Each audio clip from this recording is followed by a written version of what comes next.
All right, I think that does it. I think we're live. I think my mic is just a little too loud, a touch too loud. I don't trust you guys to talk to me about volume anymore, though, after you've led me astray so many times. Good afternoon, ladies and gentlemen, or shall we say, gentlemen. We know it's only boys here with us tonight, and that's just fine. I am James Dewey, as always, combator of narratives, reporting to you live from the bottom of my deep sea bunker, the bottom of the Bering Strait, just a little southeast of Nome, Alaska. So I'm 90% positive we're live right now. I'm also 90% positive we're 90% positive we're live on Odyssey. But let's face it, who cares? Nobody is on Odyssey anyway. That's part of the problem. I'm watching on my TV so I can hear just fine. Awesome, great, human SVD. It's kind of weird to think that I'm coming through somebody's television in the middle of their living room, but I'll try not to wake your neighbors or something. Okay, how many people do we have watching right now? I think we got a fair number of viewers here to get going on stuff. So part of the reason for the clickbaity thumbnail, the game on with the soldier from the Continental Army is today is the 19th of April, which incidentally is the same day the Battle of Lexington and Concord took place. Really, in all actuality, that should be considered the birthday of our nation. So why don't you go out and celebrate, crack a cold one open for the boys who died for you on this day in history at Lexington and Concord.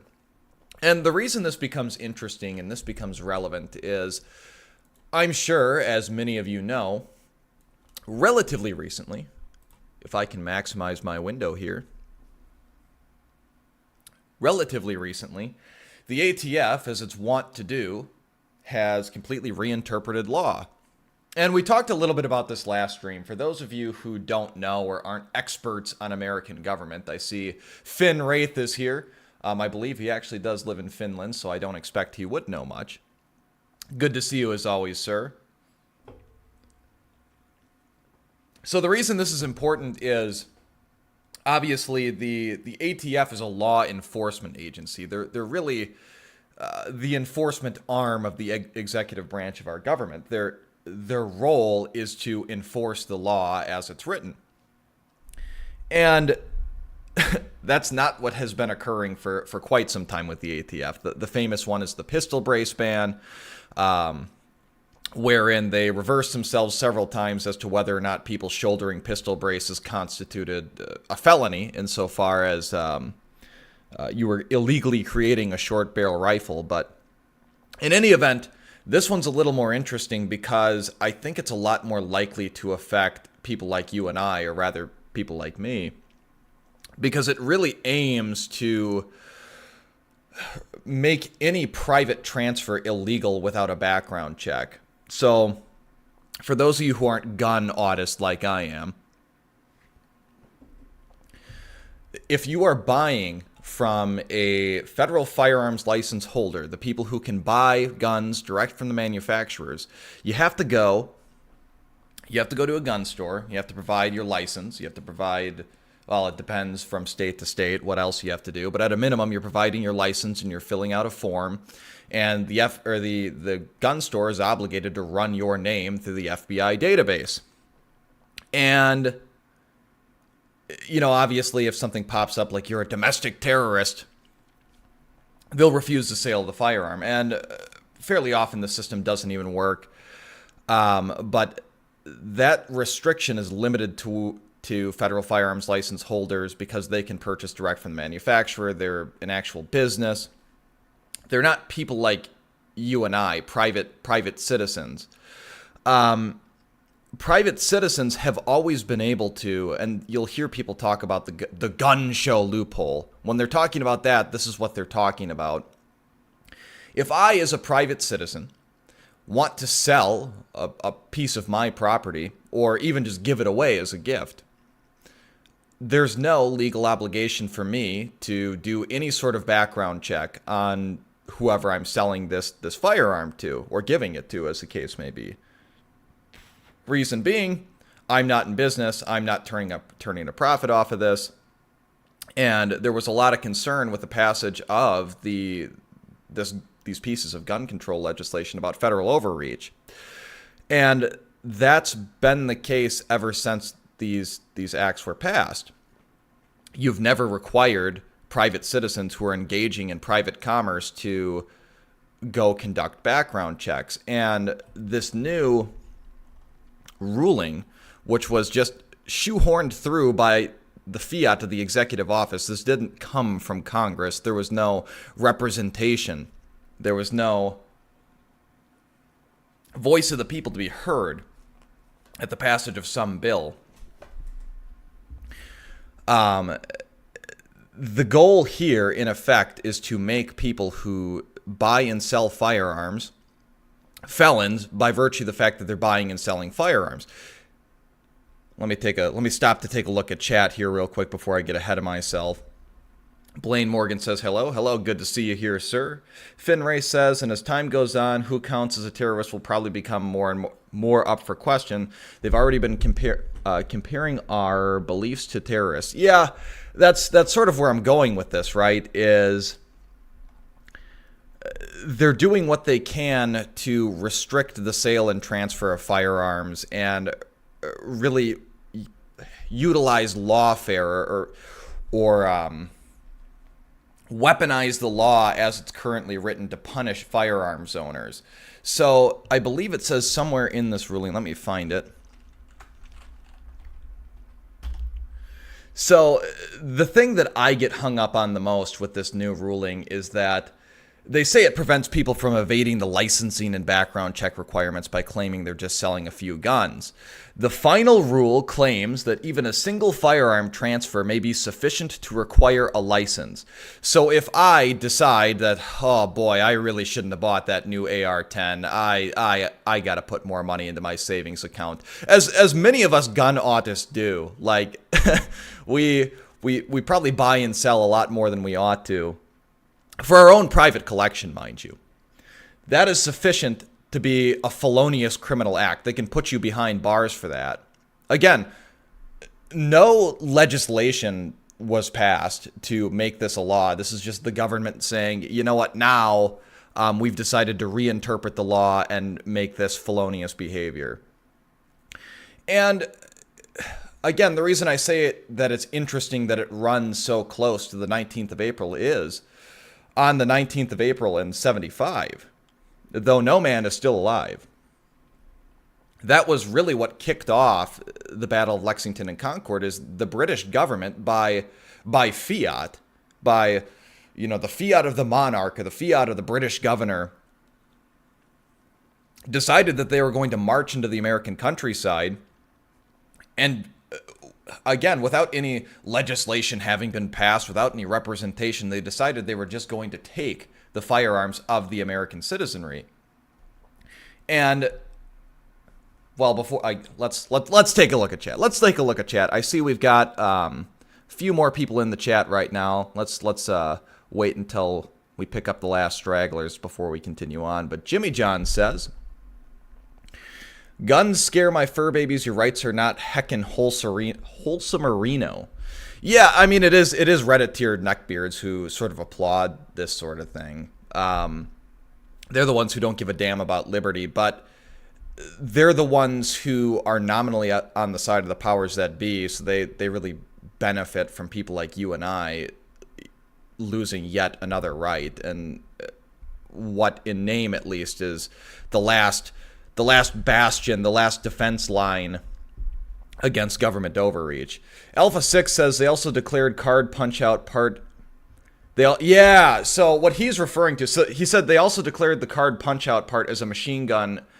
Some black guy in New York is about to get 18 years for 80% polymers. I'm kind of surprised that they're throwing the book at a heckin' black man, a heckin' based black man. But what he's referring to here is, for those of you who don't know, so civilian AR-15s are not fully automatic because they have to comply with the Hughes Amendment. You can't, the post-86 machine gun ban. And one thing that could potentially make an AR-15 fully automatic is something called a drop-in auto-sear. I have the sum of all human knowledge at my fingertips. Let me show you a picture here. Oops. So the drop-in auto sear is a folded piece of metal that will convert an AR-15 from semi-automatic to fully automatic. So this is what a drop-in auto sear looks like. You put it in the lower receiver of your firearm, and in theory, it would turn your AR-15 from a cucked device into a weapon of mass destruction. And so there were these people who were trying to profit from selling really what amounted to, a meme. It was a card that had a laser-etched cutout of a drop-in auto sear, or what could be folded in a brake press to become a drop-in auto sear. And they threw the book at those people. I believe they went to prison, or at least it's an ongoing court battle. Let me take a look here. Let me pull it up for chat. Sear. And again, there's no legislation that was passed that says you can't make drop-in auto sear cards. They classified this as intent to manufacture an illegal machine gun, the auto key card. And all this was like a little knick-knack that you could put in your wallet and show to the boys to show how based you were. And they threw the book at these people for no reason. So they're getting bolder and bolder with what they feel comfortable doing to gun owners.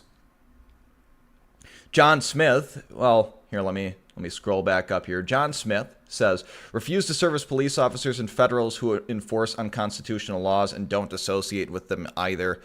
Yeah, I mean, that's easier said than done. I mean, I think most gun owners would be sympathetic to that notion, but you also get a hell of a lot of bootlickers coming from our side of the aisle who just genuflect at the altar of the thin blue line, right? So, and in practice, the right really sucks at conducting boycotts. People just are incapable of doing away with, or, I mean, even having uncomfortable social interactions, but people are just impossible. They find it impossible to do without simple creature comforts like Bud Light or their Amazon Prime or Netflix, even though the people that own those companies and are generating an awful lot of profit from it want you dead and think it's funny. So, moving on here. Alpha 6 says, trying to become a manufacturer, California, New York, Illinois, pee on Supreme Court, California tried to pass. Yeah, RIP your dog, dude. So I myself considered getting an in-home FFL, but I just didn't even want to deal with the fact that I could have the ATF crawling up. Not that I'm doing anything illegal, but I just don't like inviting federal law enforcement onto my property. Lion Dynamite says, I thought it Parliament being more of the oppressor than King George. 6 of one, half a dozen of the other, man. It was both of them. So I think as the founders put it, they had appealed to the Parliament repeatedly, and they had been deaf to the voice of reason and consanguinity. So it really was the whole of people across the pond, so to speak, of Parliament, of King George. So the prevailing theory at the time in the Parliament was, yeah, the Americans were claiming they didn't have representation, but from the British point of view, they did in fact have representation because there was a parliament. The members of parliament, from their point of view, were capable of representing people from territories they didn't reside in or come from. So the parliament represented the American colonies in theory and still passed these, quote, pretended acts of legislation. But that's kind of a digression from what I'd like to talk about tonight. And John Smith continues and says, don't let them be giving anything but hostile treatment from the public in general. To continue on that line of reasoning and line of thought, I mean, most people on the right are just incapable of having any uncomfortable social interaction in public. Like, they have this compulsive need to be liked and to be viewed as virtuous, good people. And so they refuse to challenge any of this bullshittery that's going on in Congress. And in public, Like they just allow themselves to be harassed time and again and backed into a corner, and they do nothing about it. I just don't foresee them growing balls anytime soon and ostracizing the people that enforce these laws, because I think they're largely unpopular right now. I think even normie cons, like boomers, would be very, very against this sort of thing. And I don't think it's just because boomers are a large number of they constitute a large percentage of the people who conduct these private firearms sales and transfers and such. I think that they generally are opposed to the idea of government overreach, and yet they'll still put the thin blue line bumper sticker on their big old pickup truck and continue on supporting the police. Like, people are capable of an awful lot of cognitive dissonance. I'm not holding my breath. And it's like, okay, so what if half of the electorate no longer likes federal law enforcement agencies? Like, they're not popular right now either. Federal law enforcement agencies are not popular right now. You still have the other half of the country, or probably more at this point. I mean, as the demographic winds shift, that divide is becoming less and less close to 50-50. Or rather, our opponents are outnumbering us by more and more as the days go by. I mean, you still got the other half of the electorate that's, they're going to be on the side of the shit libs in the American government.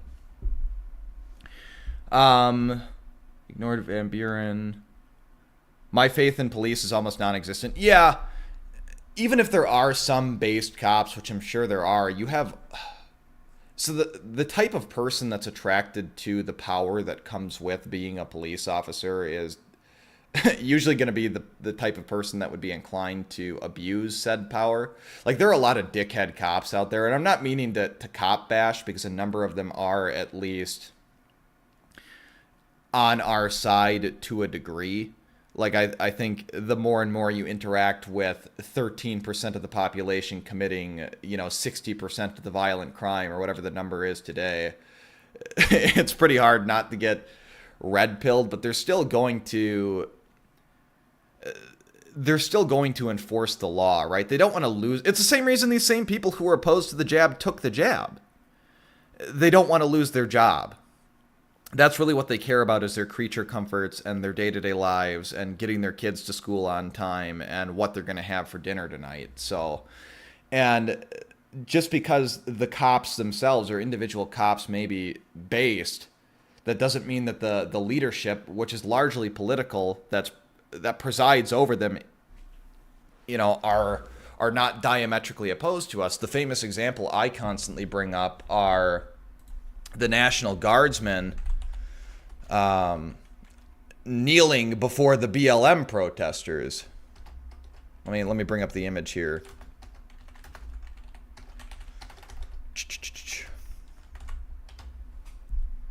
Like, don't tell me that some of these people in this uniform weren't based, but fact of the matter is, there's some dickhead in power, this guy with this captain here that I guarantee you issued that order to kneel, and everybody else follows suit. I heard America only needs like 10 weeks training now to become a police officer. Yeah, you don't need a degree. I know that. It varies from state to state, municipality to municipality, but in many localities here, I don't know how it is in Finland, but you only need like a high school diploma, and then you can go through like a 4 to 6 month state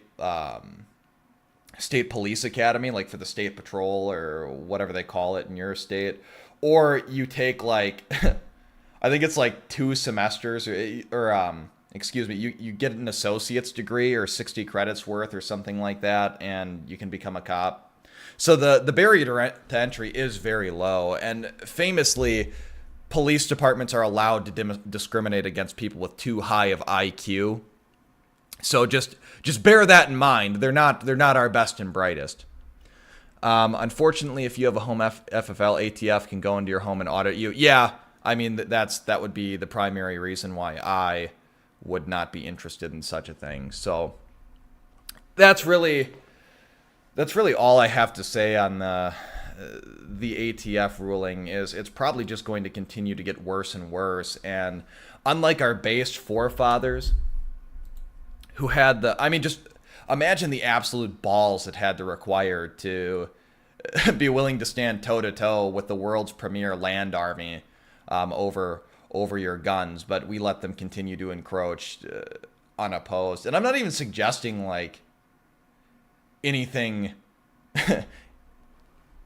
super special occur to prevent this. I think that would be foolish. I think you would only end up removing yourself from both the gene pool, which is super important, but also at a minimum, you're going to render yourself politically inert. Like, these are things we need to tackle in a more roundabout and sagacious manner. So, it's one of those things where I think we also have to keep in mind that gun ownership does not prevent tyranny. If it did, we wouldn't be in the position we're in right now. The alternate title for this stream that I was going to do tonight was You Get the Government You Deserve. And I think largely we're in this position because we have been weak men. We've been unwilling to step up and do what's required within the political channels that do exist to put a stop to this sort of thing, and we've actively chosen not to. But don't think for a minute that the federal government is afraid of people like you and I mobilizing with our AR-15s and like conducting some sort of IRA-style guerrilla campaign. I really think that plays into what they would want. I think that gives them carte blanche to do all sorts of heinous, illegal, extrajudicial things to you, like they did during the Civil War, like they did with, the thin excuse provided by January 6th. Look what a lot of those people are still languishing away in jail without having had a trial. So, I don't want to rehash my Civil War video yet again, but just understand that you would be up against some awful long odds as a guerrilla force, and it really plays into their strength. And they get, again, carte blanche to genocide you, imprison you, ethnically cleanse you, like do whatever they want. So, not to black pill you all this evening, but I think the aim here is, number one, take away your firearms because they can. Why not? Like, even if the threat is simply an outside threat, an outside possibility, why not like eliminate that possibility altogether if you can through slow legal creep like this, slowly eroding rights. But also, I think this, in a larger sense, they're more concerned about preventing the ability of people like you and I from enforcing the laws that are on the books and preventing some of this stuff ourselves. Like we talked about last stream, which if you haven't liked and shared the stream, please go ahead and do so. It does help the channel. It's always nice to have a bunch of viewers chiming in and, a lot of like-minded individuals coming to hang out with us. But like we talked about, I think the real value of the Second Amendment at this juncture is providing the government with a solution in which they really can't win. So when the Rodney King riots part 97 take place, probably coming in a few months, or you get hordes of illegals pouring over the border, we still have, though maybe not the ability to fight toe-to-toe, stand toe-to-toe with the American military, we still have the ability to take the law into our own hands, form a posse comitatus, and do what needs to be done. And the government really only has a few ways to respond. Like I said, they can show up and prevent you from doing what you're doing, which is enforcing the law. They can throw you in cuffs, they can kill you, they can whatever they need to do, which I think makes them look bad. Like, not only are they ignoring flagrant violations of the law, but they're stopping people from enforcing the law of their own accord. They can continue to ignore what you're doing and ignore the situation and leave you to your own devices, which is just enforcing the law, and you still win, or they show up and they help you due to public outcry, and again, you come out on top. So, and I think that's the value in continuing to fight and continuing to try to protect the Second Amendment, even though, you know, the odds that some sort of guerrilla campaign would come, you know, end in our favor are slim to none. I think that ship has sailed. It's not the days of yore. It's not the 19th of April in 1775 where, you know, okay, the British Army has Brown Bess muskets and, you know, we've got Kentucky rifles and it's roughly equal. Like there's rough technological parity. That doesn't exist now. Turning back to chat, Human SVD says, the older I get, the more I appreciate Home Depot and Lowe's. Yeah. I'm not going to comment on that one. You do you, brother. What do you think of an Ulster-style collusion strategy with the police of pressuring the government through boycotts does not work currently? I guess I'm not super familiar with whatever occurred in Ulster town, but I guess I can take a look. Or maybe how about you elucidate me? How about you type in chat what it is you're getting after? Lion Dynamite says, speaking of the National Guard, what happened to that unit that was at the border and got overrun? I think that's happened a few times where they just have been.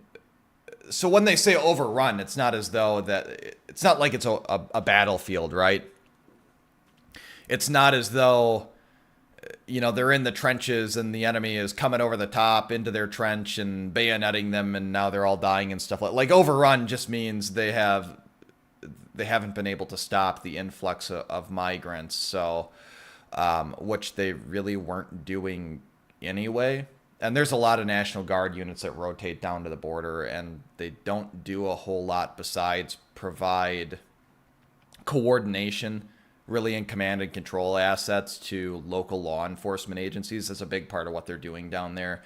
And they provide a lot of the fancy gadgets like, you know, infrared devices and night vision that some of the poorer municipalities and some of the less funded state law enforcement agencies may not have access to. But again, you can have, it all goes back to the same thing we were just talking about. You can have all these based people down at the border, and unless leadership instructs them to do something based, or conversely, if they are instructed to do something not based, super cringe, well, chances are they're going to follow suit. I think the odds that you see some sort of mutiny from within the enforcement arms of the power structure is nil, especially as in recent years, there's been a lot of purging going on in the military. Obviously, whenever a Democrat takes power, they will go ahead and purge anybody who is not ideologically aligned with them, and Republicans don't seem as inclined to do so. And then furthermore, you had things like the COVID-19 vaccine forcing a bunch of people out who otherwise would have stayed in. And obviously, if you're opposed to vaccine mandates, you're probably at least nominally ideologically aligned with us. So, and people have this conception that these police agencies and the military, they're run by conservatives, they're conservative military, or they're conservative organizations, they're conservative structures.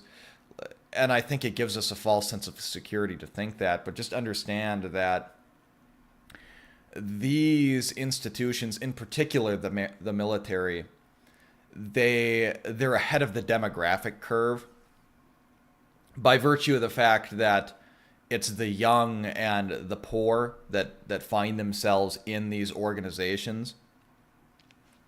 And people overwhelmingly, irrespective of other beliefs, will vote in alignment to their race. Ryan Falk has a pretty darn good video on the subject that I'm not going to rehash here, but people vote based on race.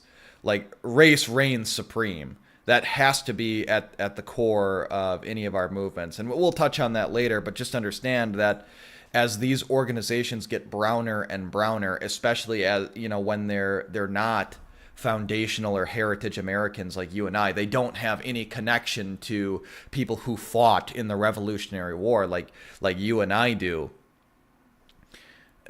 They're more inclined to do things that would be out of ideological alignment with what the founding fathers had in mind. And again, they've had how many decades of shitlib propaganda melting their mind and really turning them against white people. So these institutions are not on your side, and we can leave it at that as we transition to some other stuff that I wanted to talk about tonight. So it's kind of, I was listening to a podcast on Odyssey called Myth of the 20th Century.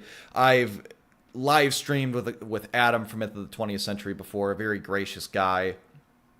And he said one thing that struck me as interesting, and it didn't really occur to me that people on our side of the aisle, which he is, would think this way, would buy into this sort of thing. He, in a discussion with my other buddy, Lance Legion, who I've done a video with as well, bought into the narrative that, I think to quote him exactly, the Russians have lost nearly 500,000 men in this conflict in Ukraine. And I want to preface this by saying that anybody who's claiming to tell you they know exactly what's going on in Ukraine, or they've got a perfect grasp and apprehension of what's going on in Ukraine, they're selling you a bill of goods, right? The war is too opaque. There's too much disinformation on both sides to really have an accurate understanding of what the situation on the ground truly looks like. So we're really not going to be able to piece together what happened and what the actual casualty numbers are exactly until the dust has settled, the war is over, and it becomes a less politically charged event. But I remember, and nobody seemed to find this as interesting as I did at the time. I remember in December of 2022, which is really not that long after the outbreak of war, the Kiev Independent and a number of other organizations were posting these wild casualty numbers, just absolutely wild casualty numbers. And they continue to do so. I believe the current number from CNN is, like, they'll say things like this, right? They'll say, this was as of December, so, this is a few months old, but Russia has lost 87% of its troops that it had prior to the start of the Ukraine war. That would be ridiculous. Those would be insane casualty numbers. Or, like, let's take a look at this one here. That's probably a little closer to reasonable, but over 50,000 Russians have died in Ukraine. I'm highly skeptical to backtrack. So they'll make these wild, outlandish claims like, oh my God, 97,000. We'll just assume that's casualties within a few months. 5,900 armored personnel carriers have been destroyed. 4,500 vehicles and fuel tanks. 2,900 tanks. I mean, I just want you to envision that. That would be like more than the United States has in inventory. And if you're a student of warfare as I am, you know that the Soviet Union was a heck of a lot more mechanized and mobilized on the whole than the United States was. They were big believers in things like BTRs and BMPs, and without getting too much into Soviet doctrine and the deep battle and the Fulda Gap, just understand that they were adherents to the idea that quantity had a quality all its own, and there was some merit to that. But so I go ahead and I look because, okay, well, I suppose it's entirely possible that Russia is just unmothballing a bunch of their old assets, like they're putting T-62s into service or something like that. But So I go and I look at the Institute for the Study of War, which, they document this sort of thing. And this particular little screenshot here that I took was from long before the war. According to so to backtrack again, the claim here is within a few months of the war, 2,900 tanks have been destroyed. According to the Institute for the Study of War, which is a Western leaning but still sort of impartial organization, or at least they're nominally impartial, they've got no reason pre-Ukraine to lie about these numbers, says that they only ever had, both in their active army and reserve, 2,900 main battle tanks. So which is more likely here? That the Soviet Union has lost its entire inventory of tanks. They have no more tanks. The Ukrainians, the Slava Ukraini, the frickin' Brapper of the Dnieper has destroyed all of the Russian tanks. Or somebody's not telling the truth. And when you hear these wild claims of like 300,000 casualties, that's basically fucking Verdun happening in Ukraine. The size of the front, the amount of casualties, that sort of thing, it's equivalent to something like a massive battle or campaign from one of the world wars taking place. And everybody and their mother in Ukraine right now has a GoPro strapped to them. We see in our Telegram channels every single freaking day, like every instance of a drone dropping a mortar on top of a sleeping Russian soldier. We see every day. So what I haven't seen is anything that would strike me as a massive battle wherein there would be these where these massive casualties numbers could come from. Like, even if we take the 50,000 dead number as accurate, that's basically all of the American deaths in the Vietnam War, which lasted 20 years. And not everybody had a camera. Virtually nobody had a camera, yet we still have these I mean, you can go back and look in some of my older videos where I take some of that camera footage and use it just as B-roll stock film for when I'm talking. But I mean, we have footage of these massive battles taking place. Even in World War I, like, we have pictures, photographs of just these. Let me see if I can't dredge one up. Just these scenes, like, straight out of hell, of all this massive death and destruction and damage. Let me pull it up here. I can't walk and chew bubblegum at the same fucking time. I've got to talk and or look for photographs. And I suppose it's inconsequential to the larger point I'm trying to make. Like, just take this stuff with a grain of salt, or rather a pound of salt.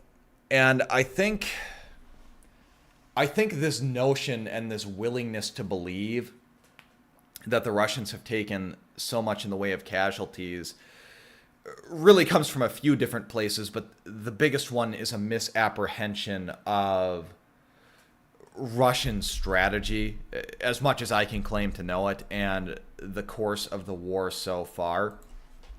So let me take a look here, see if I can't find what I'm looking for. So this'll do. So at the outset of the war, those of you who recall, within a very short period of time, the Russians had launched, a good chunk of their forces. It seemed the main axis of Russian advance was towards Kiev. And if you recall, there was conflict going on the outskirts of Kiev, in the streets of Kiev. And if you were to believe the Western media, which admittedly I did at the time, because what, are you going to believe the Russians? They're notorious liars. And if you saw, all the camera footage that was curated for you to see, it's like, okay, well, geez, the Russians were really beat back. I mean, they no longer hold this territory anymore. They're pretty much restricted to Luhansk, Donetsk, and Crimea. And what really contextualized this invasion for me was Tucker Carlson's interview with Vladimir Putin. And obviously Putin has, he's got a motive to lie.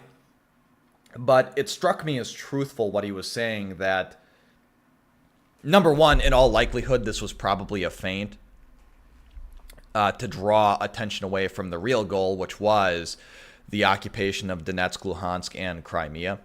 Well, continued occupation of Crimea. But Putin says that the reason he backed off, and it was a retrograde, not a defeat, it was a deliberate and planned withdrawal, was because the Ukrainians wouldn't come to the negotiating table with an army, knocking on the doorstep of their capital, which seems fair enough. You have to understand that the idea that Russia wants the whole of Ukraine, or at least sees it as a reasonable objective of the war, is crazy, because they know the degree to which, better than you and I, they know the degree to which the United States and NATO is involved in the region. They know that these psychopaths in NATO really are interested in incorporating Ukraine into NATO for their own purposes. I think Putin is smart enough and has people around him that are smart enough to realize that if you try to annex the whole of Ukraine, you're throwing rocks at a hornet's nest, and that's likely to elicit a conventional military response from a peer adversary like the United States, who, let's face it, even though we still have diversity, equity, and inclusion running rampant through our army, they would still probably clean the clock of the Russian military in this particular battle space.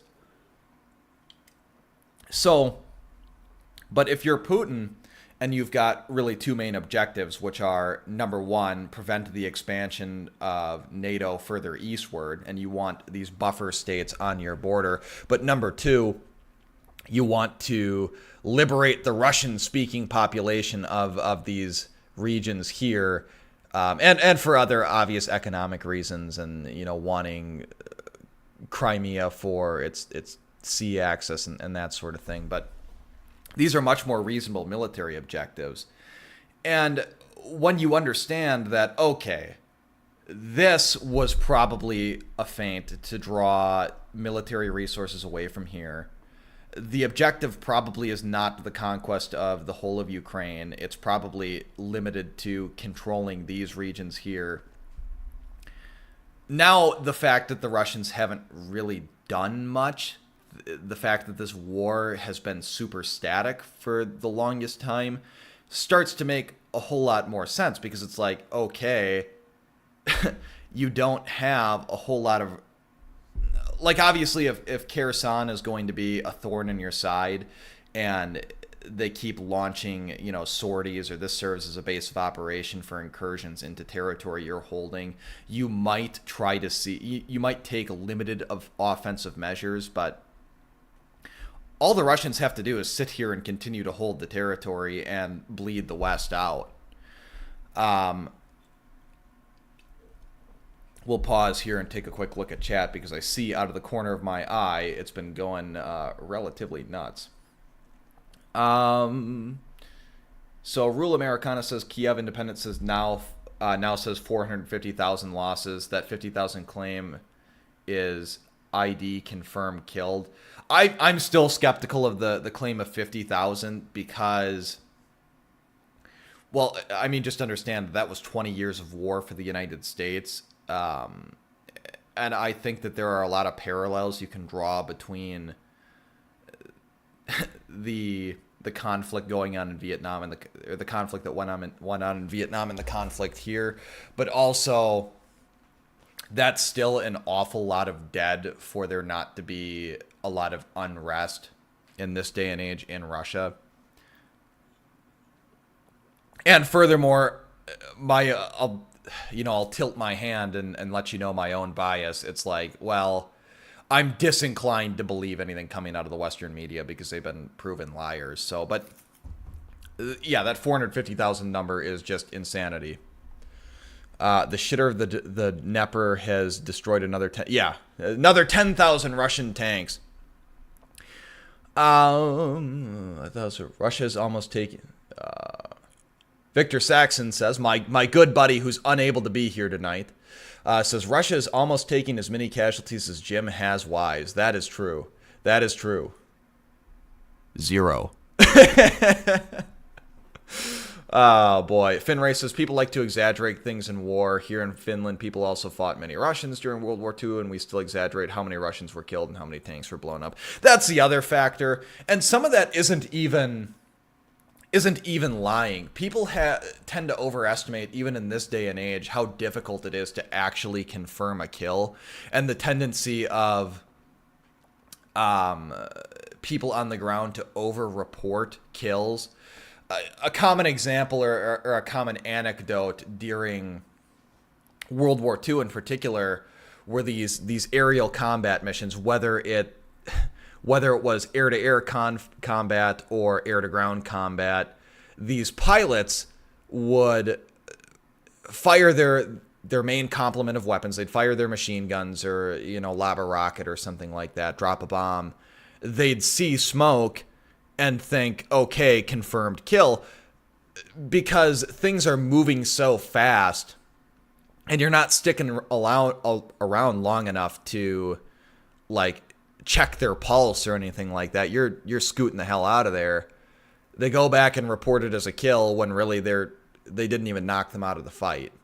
And I suspect there's a lot of that going on. A lot of it is propaganda. You have to understand, too, I think what's played a big impact on the American psyche in particular with respect to this war and willingness to believe these casualty numbers is, number one, how badly we raffle stomped the Iraqis in 91, who had, largely Soviet equipment. I don't think you can really draw parallels there because Iraqis using... Iraqis are Iraqis, Russians are Russians. There's an IQ gap and competency gap there. Furthermore, in Iraq, they're using export variants and things like that. But the other consideration here is doctrinally the equipment that the Russian army finds itself in possession of doesn't really lend itself well to obtaining the goals, the rather static defensive occupation type goals that the Russian government has in mind. So understand that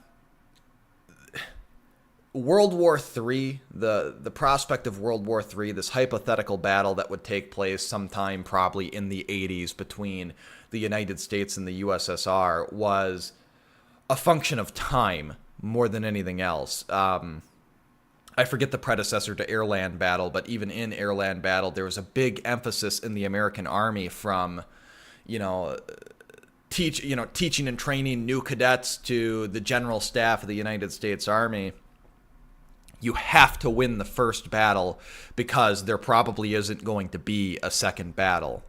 So the United States is obviously pretty far removed from Europe, where this conflict would obviously take place. And it took, if everybody was doing their job properly and we had a lot of competent people, it would take 6 weeks for return of forces to Germany, for the United States Army to get all of its equipment loaded up on rail cars, shipped across the United States, loaded up on C-5 Galaxies and cargo ships and the like, and land somewhere in Europe. Now, 6 weeks is an awful long time. And the Russians aren't dumb, right? They know the clock is ticking too. So they also know that, so obviously the writing on the wall here is you have to, if you're the Russian army, you have to make it into pretty much France and deny the United States the ability to land somewhere unopposed before they can actually mobilize. Like, yeah, you'll have a few Marine expeditionary units that would probably try to establish a beachhead, but really the name of the game in Europe for the United States and NATO was what they called defense in depth, which is effectively a delaying tactic. And that's where you see American nuclear strategy revolving not around strategic nuclear weapons, but tactical nuclear weapons. So things intended to be used in a limited capacity against military targets. So things like nuclear mines, nuclear artillery shells, nuclear, smaller, lower yield nuclear bombs that would be bolted onto the underside of like the wings of an F-16. the intention here was to make it exceedingly difficult for an advancing Russian army. Now, the Russian army knows that time is ticking for them as well, because if the United States can mobilize, chances are that's game over Soviet Union, for a number of reasons. I think the largest being the disparate industrial output between the Soviet Union and Warsaw Pact versus NATO. But in any case, the Soviets take a look at the situation and they're like, okay, well, strategic speed is going to be paramount here, which means we need every swinging Richard in the Soviet army, the Red Army, to be in a wheeled or tracked vehicle, more or less. It's an exaggeration, but they were highly mechanized by comparison to the United States. And the only way you can really finance that is by developing these weapon systems that are cheaper. They've got thinner armor. They're maybe not as survivable. And on top of it, you also have to consider that the Soviet Union cannot field the same size in terms of weight. They cannot field the same size vehicles because speed is paramount. So in Eastern Europe, if you've ever seen a map of Eastern Europe, there's an awful lot of rivers. There's an awful lot of poor infrastructure, especially at the time, especially with respect to bridges. And so they don't have the time to sit here and get the engineers together and reinforce these bridges so they can, get 70-ton main battle tanks across the bridge. No, you have to adhere to weight restrictions. So you're looking at like a 30 to 40-ton main battle tank, which obviously if it weighs less, it's going to be less survivable by virtue of the fact that you can't bolt as much armor onto the damn thing. Furthermore, there was a lot of emphasis on amphibious capabilities, so they didn't even have to rely on bridges in case they got knocked out, or in case there was some sort of traffic jam. These bridges are getting clogged. They can just drive across the river. And so all that to say, that's a very long-winded way of saying that the Soviet army developed a very offensive-oriented army. They had a lot of offensive-oriented equipment. These lighter vehicles intended to be mass-produced, intended to be more reliable, intended to be able to, even though they might nominally have something like a slower top speed, they still are, on a strategic level, a lot quicker because they sip fuel comparatively. They don't have to stand there and reinforce bridges. They don't break down quite as much. They don't take as much to maintain in the field. And this equipment, so the Russian Federation is obviously the legacy state of the Soviet Union, and by virtue of the fact that communism is the big gay, communism don't work, and there was a lot of economically, the collapse of the Soviet Union was not super kind to the Russian Federation. They were impoverished compared to their Western counterparts. There wasn't a whole lot of military innovation going on. There wasn't this massive need for a bloated military-industrial complex to continue developing newer equipment better suited to whatever the Russian Federation has in mind militarily. So they've got all this legacy equipment that is ill-suited for static warfare, which is really what they're finding themselves in more and more. They're finding themselves in trenches, in dug-in positions where they've taken the territory. Now they just have to hold it. And we Americans are pretty spoiled in that we're used to a lot of crew survivability. We're used to these big, heavily armored main battle tanks, adequately supported by well-trained infantry. We don't lose a hell of a lot of tanks, and when we do, it's typically not a catastrophic loss. Our army is probably, even at this point, still more disciplined than the conscript army of the Russian Federation, so trying to get the American army to do things like keep their top hatch closed versus, because you're in a metal box. It's not comfortable to have that hatch closed.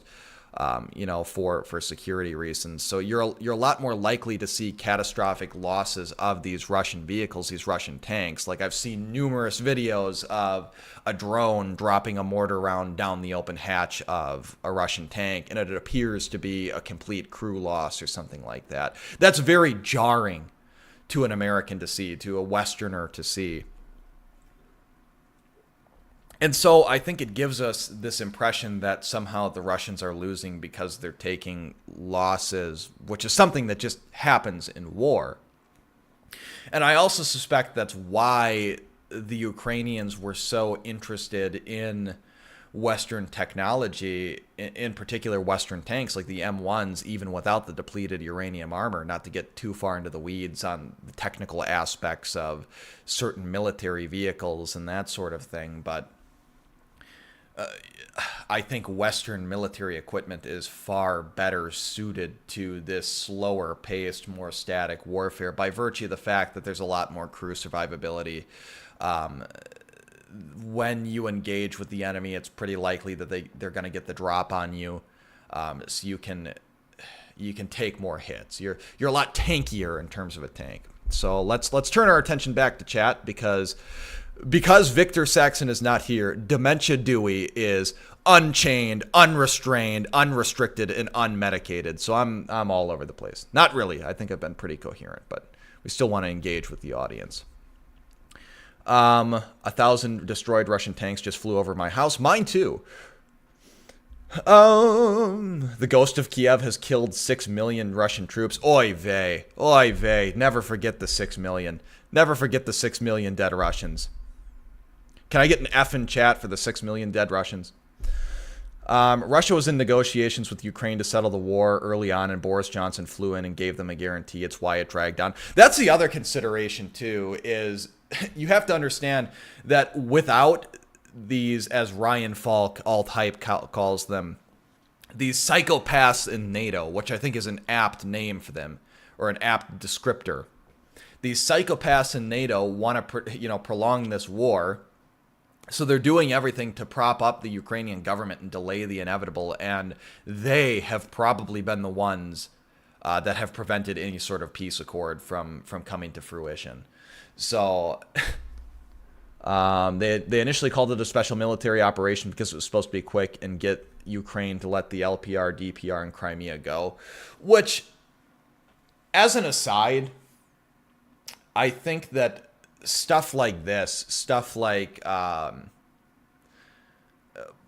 political events like the LPR, DPR, and Crimea or the Russian invasion in order to liberate them, rather, it's important to defend things like this. It's important to defend the conduct of the Confederacy or the southern states prior to and during the Civil War, because I think that we have forgotten in this day and age that the right to freedom of association is truly a right. It is something that we need to secure for ourselves and ensure that, we are able to practice. And it's important for us because I think the only peaceful resolution to this situation that we in the West find ourselves in is for the United States to balkanize in some sort of way. I think that is a long shot, but I think it's our last best hope at a peaceful resolution to what's been going on in the West, and we should take every opportunity to pursue it. And when you want to dab on the Confederacy and talk about, based Sherman burned Atlanta to the ground, those traitorous rebels, or you want to talk about, the ghost of Kiev just killed another 6 million Russians, aren't they so based? You end up undermining the own argument that we're going to eventually have to make, which is that people have the right to self-determination. People, if they feel that a, quote, government has become destructive to these ends, unquote, it is our right to alter and abolish such government. It is our right to go and govern ourselves. And that's why I spend so much time talking about stuff like this, or talking about certain historical events like the Civil War, which I think a lot of people in the comments of that video fail to realize. I don't have any special, I've got no genetic tie to the South. I'm not a Southerner. You can tell from from my accent. I actually have ancestors who fought for the Union in the Civil War, one of whom even died at Gettysburg. So, like I get it. But we have to start defending these actions because otherwise we have to do a lot in the way of mental gymnastics to justify, I think, what we're eventually going to have to do. Finn Ray says, I think people are also exaggerating how bad the Russians were pushed back. I think invading countries nowadays looks very hard. America also failed in Afghanistan after 20 years. I think Iraq and Afghanistan are different. Not that I want to defend Globo Homo too much, but understand that the reason Iraq and Afghanistan failed is because we didn't try to administrate the government there at the tip of a bayonet. We didn't do what the colonial powers of yore did, which was, institute some sort of puppet government and rule with an iron fist there. Iraq and Afghanistan became what they are in large part because the United States quit the field. Same with Vietnam. The United States could have continued that conflict in perpetuity. It just the detrimental effects of the war began to outweigh the benefits to the powers that be, and it just became easier to leave. And I forget exactly who I was talking to, but they framed Iraq and Afghanistan as, to me, they reframed it as a punitive expedition. Where we're going there not to nation build, like we said, but we're going there to just fuck shit up and punish anybody who even looks like the people who did 9/11. And, obviously that's very reductive, and I wouldn't, defend that statement in a debate or anything like that. But when you view it in the context of, okay, we never had any real intention of... We never had any real intention of building anything that would last in Iraq and Afghanistan. We never had any intention of turning it into the 51st and 52nd U.S. states or anything like that. It starts to make a whole heck of a lot more sense. June says, what video game is this? Real life? I don't know what you're referring to. Just watched Lord of War again. Fun movie. I can't stand Nicolas Cage, so I'm never going to watch that movie. Big one in the Pacific was Americans would fire on Zeros. They'd smoke and then fly off. Yeah, that was actually in large part what I was thinking of. I just didn't want to misspeak. But yes, so what he's referring to there is when...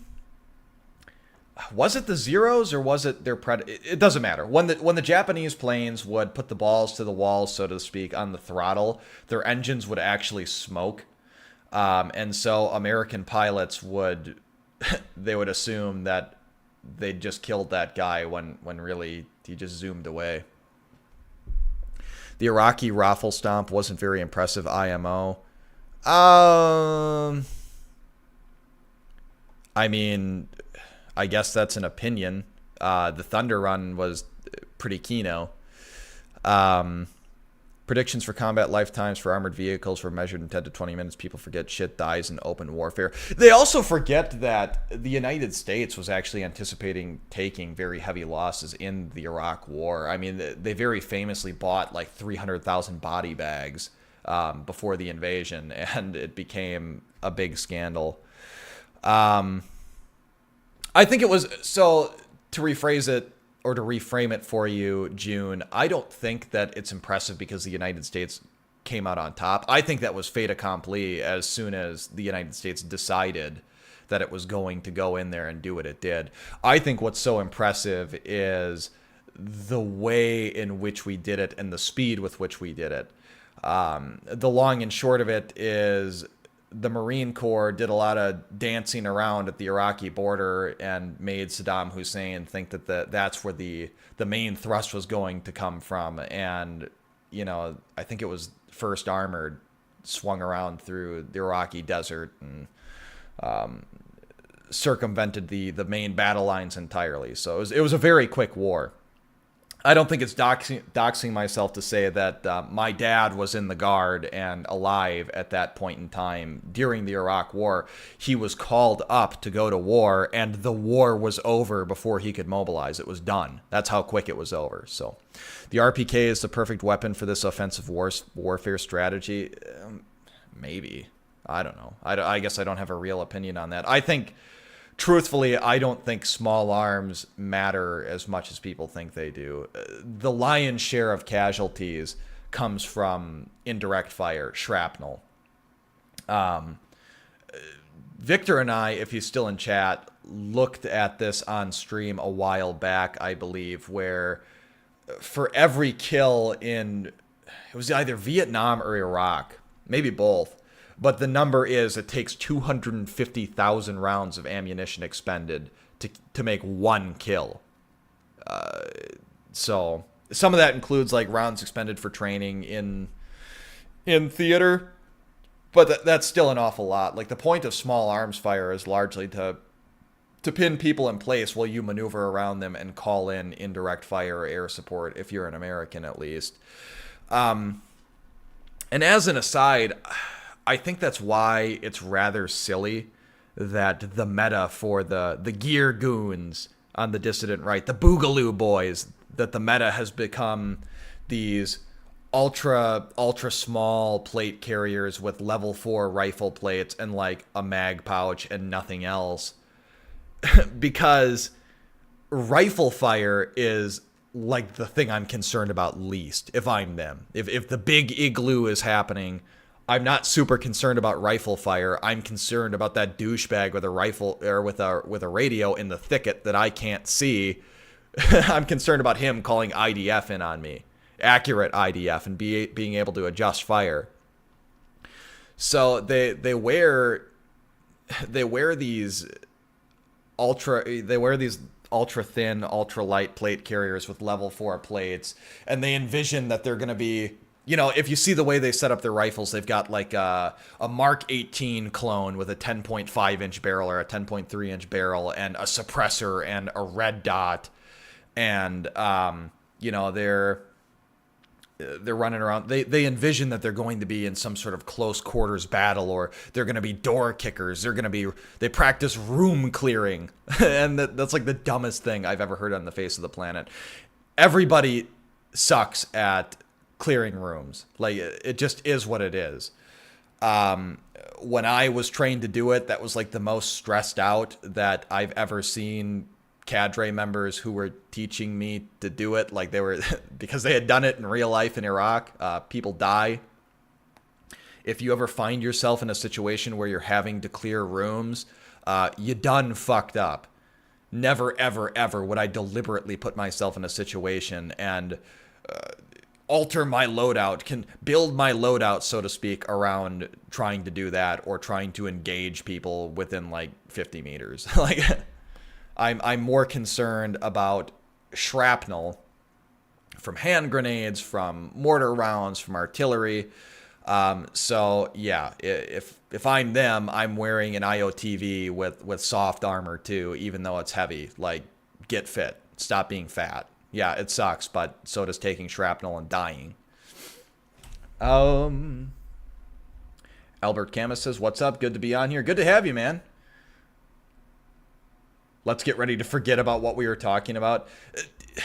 I think I think your problem, Jimmy John, I think your problem is you think that I've got some sort of rigid script that I'm trying to adhere to. Really, the point of these last few streams is to just engage with the audience and kind of stream of consciousness talk about what's on my mind, because as a content creator, especially somebody who's talking about naughty things that are going to get you kind of ignored by the algorithm, it's very difficult to find a balance between making quality content that gets views and enough content to get your name out there, so to speak. So this is kind of my solution to that problem.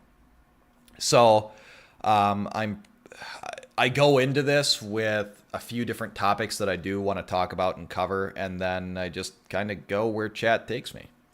But appreciate you coming to hang out. You must be getting something out of this, Jimmy John, because you keep showing up. Thanks for all the Fs. First Jim stream in this. Oh, you almost got me to say the gamer word on stream. I'm not reciting a Wikipedia article about mechanized Soviet. I'm not. That was stream of consciousness. That was from memory. That was all natural, baby. All natural. All natural military autism. Not to mention portable drones can also be weapon systems in and of themselves. Yeah, I think there's more made of that than... I think the real value in drones is reconnaissance value. The fact that you can get these thermal cameras up in the air, because when you're like, yeah, it's kind of neat and it's kind of demoralizing to be able to drop hand grenades or mortar rounds from these drones, but in terms of actual impact on the battlefield beyond psychological, it's not doing a whole lot, and it's certainly not different. It's not doing anything that harassing an interdiction fire, H&I fire, wouldn't be doing. And for those of you who don't know, harassing an interdiction fire is where you get mortarmen or artillerymen who take a look at a military map and they're like, well, we know the enemy is in this general area. We know that these are like likely main supply routes or likely entrenched positions, and they just like drop random artillery on those positions in the hopes that they hit somebody or hit something important, and at the very least you like prevent these people from sleeping. So they got that going. Jimmy John, good recon setup is LBV BDU. Yeah, maybe. I mean, my ideal setup is looking as close to a civilian as I absolutely can. Not for any like perfidious intention, but because I don't want to do the big igloo. So if I see myself carrying a rifle in hand, it's to do what I've talked about, which is, you know, preventing, really acting as provisional law enforcement more than anything else. And people get this impression too that they seem to have this idea that they're invincible. They're invincible in war and they're not gonna die. And it's one thing to believe that doing the big igloo is the only way out, and I think it's wrong, but I can see how you might come to that conclusion. But just understand that you're signing your own death certificate. Like, you're going to fucking die if you take up arms against the United States or a Western military. Just ask the Vietnamese, ask the Iraqis, ask the Afghanis. Jim's dad was a guard. He was in the National Guard, but so were a lot of people. Darth Gilder says, and I'm proud to be a Ukrainian because at least Kharkiv's not free. Yeah. I forgot that Zelensky twerked on TV. What a flaming... my ancestor was a Confederate pirate. That's pretty cool. If the United States wanted to stabilize the Middle East, says Albert Camus, bolstering Persian resolve was a terrible mistake. I guess I would need to know exactly what you mean by that. The Iraqi Gulf War is what shook China's modernization program, and the idea that mass armored divisions and armies are the deciding factor. It's not. It's air, comm, and logistics. Yeah, I think that proves the preeminence of air-land battle and its successor, multi-domain battle, as the thing to do if you can execute it properly. I just think that part of the issue in the American military is we're going to lose the competency to do that in very short order. And we don't seem to want to innovate and try new things, especially at like the squad level in the same way the Chinese do. And I don't know how much I want to talk about this on stream, because after I do finish my new Indian Removal Act video, I'm going to be working on a hypothetical conflict with the Chinese video and sort of defend my position that the Chinese can take Taiwan at their leisure, and if the United States tried to stop it, U.S. 3rd Fleet and U.S. 7th Fleet would be at the bottom of the South China Sea. Heavy arms are just as important as small arms. I think it's more than that. I think that artillery truly is king of battle. Air support is super, super important. I'm not saying by any stretch of the imagination that infantry is going to go the way of the dodo, but just don't think that the Germans lost the war because the Americans had the Garand and the Germans largely had Kar 98s. Like, that was not the deciding factor there. I don't think that the deciding factor in the Ukraine war is going to be whether or not the RPK is a better weapons platform than Western supplied M249 saws. Shout out to Security Guy 42, just clears rooms with a fucking flamethrower grenades. I don't know what you're referring to, but good for him, I guess. An interesting little tidbit, says Jimmy John, on the Gulf War. Remember that little girl in her Kuwaiti baby incubator story? Well, she was trained by PR in close association with the Holocaust. Yeah, there was a lot of... after becoming red-pilled on certain events that I don't know that I want to talk about while I can still stream on YouTube, I'm just highly skeptical, and my gut reaction is to disbelieve any sort of horror porn relating to war. Whether it's mass casualty events or the barbarity of certain people or things like the babies in incubators. I don't know why chat is like glitching out for me. I'm trying to read these in orders. Uniform your weapon with iron sights and iPro. I'm not a FUD. I don't have, I own iron sights. I just don't utilize them. We talked about that last stream. I'm not rehashing that. Iron sights are dead. Iron sights are dumb. Darth Gilder says, Jim, what are your thoughts on the Spanish-American War, out of curiosity? So I actually did a lot of... That was one of the videos that I was going to post, and then I just scrapped because I wasn't happy with the quality of it. So,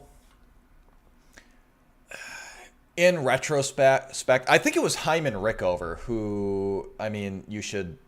I don't know. He's a member of a certain tribe, so maybe in hindsight I should disbelieve what he's saying, but who did an analysis that concluded that likelier than not, the explosion that took place on board the Maine that sunk the Maine was probably relating to like coal dust or something like that, and not a Spanish mine. But I don't think we'll ever know for certain. If it was a Spanish mine, I am highly skeptical that it was a deliberate policy on the part of the Spanish government to provoke war with the United States. I don't think that there's a whole lot of... there's no communiques you can really point to that would substantiate that the Spanish wanted war with the United States. But I do believe that the War Department at the time and the politicians at the time, in good faith, did believe that it was the result of some sort of nefarious action on the part of the Spanish. As far as the Spanish-American War and its consequences, I'm not a fan of incorporating some of these foreign territories into the United States and giving them citizenship. I think the Philippines was sort of ill-fated, or not ill-fated, but ill-advised. I get what the strategic thinking there was. Well, we need ports in the Far East, and you need coal depots and things like that, but I'm not a big believer in empire anymore. I'm more isolationist, so especially because they don't...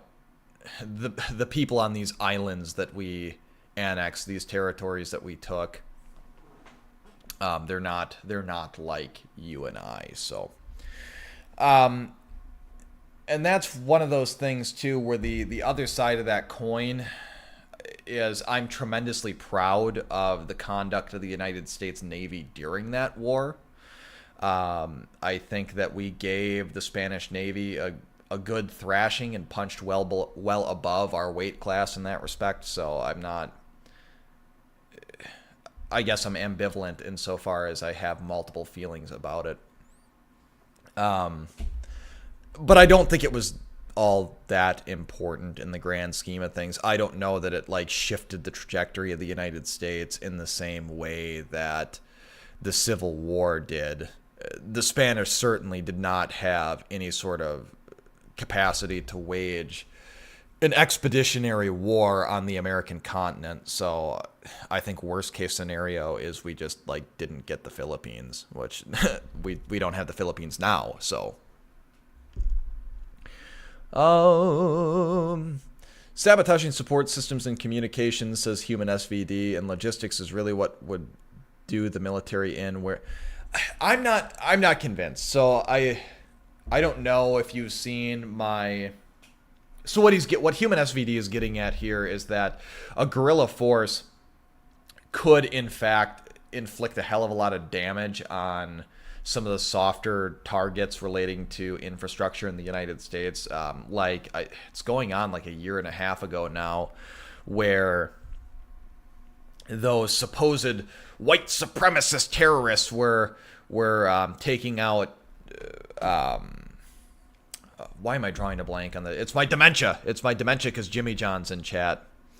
They were targeting power infrastructure, and they were shooting at sensitive pieces of this infrastructure, knocked out power for a few days in a couple of regions in the United States. I believe it was primarily isolated to like the Carolinas and the Pacific Northwest. And yeah, that's proof of concept, right? But just look at what the backlash was from doing something like that.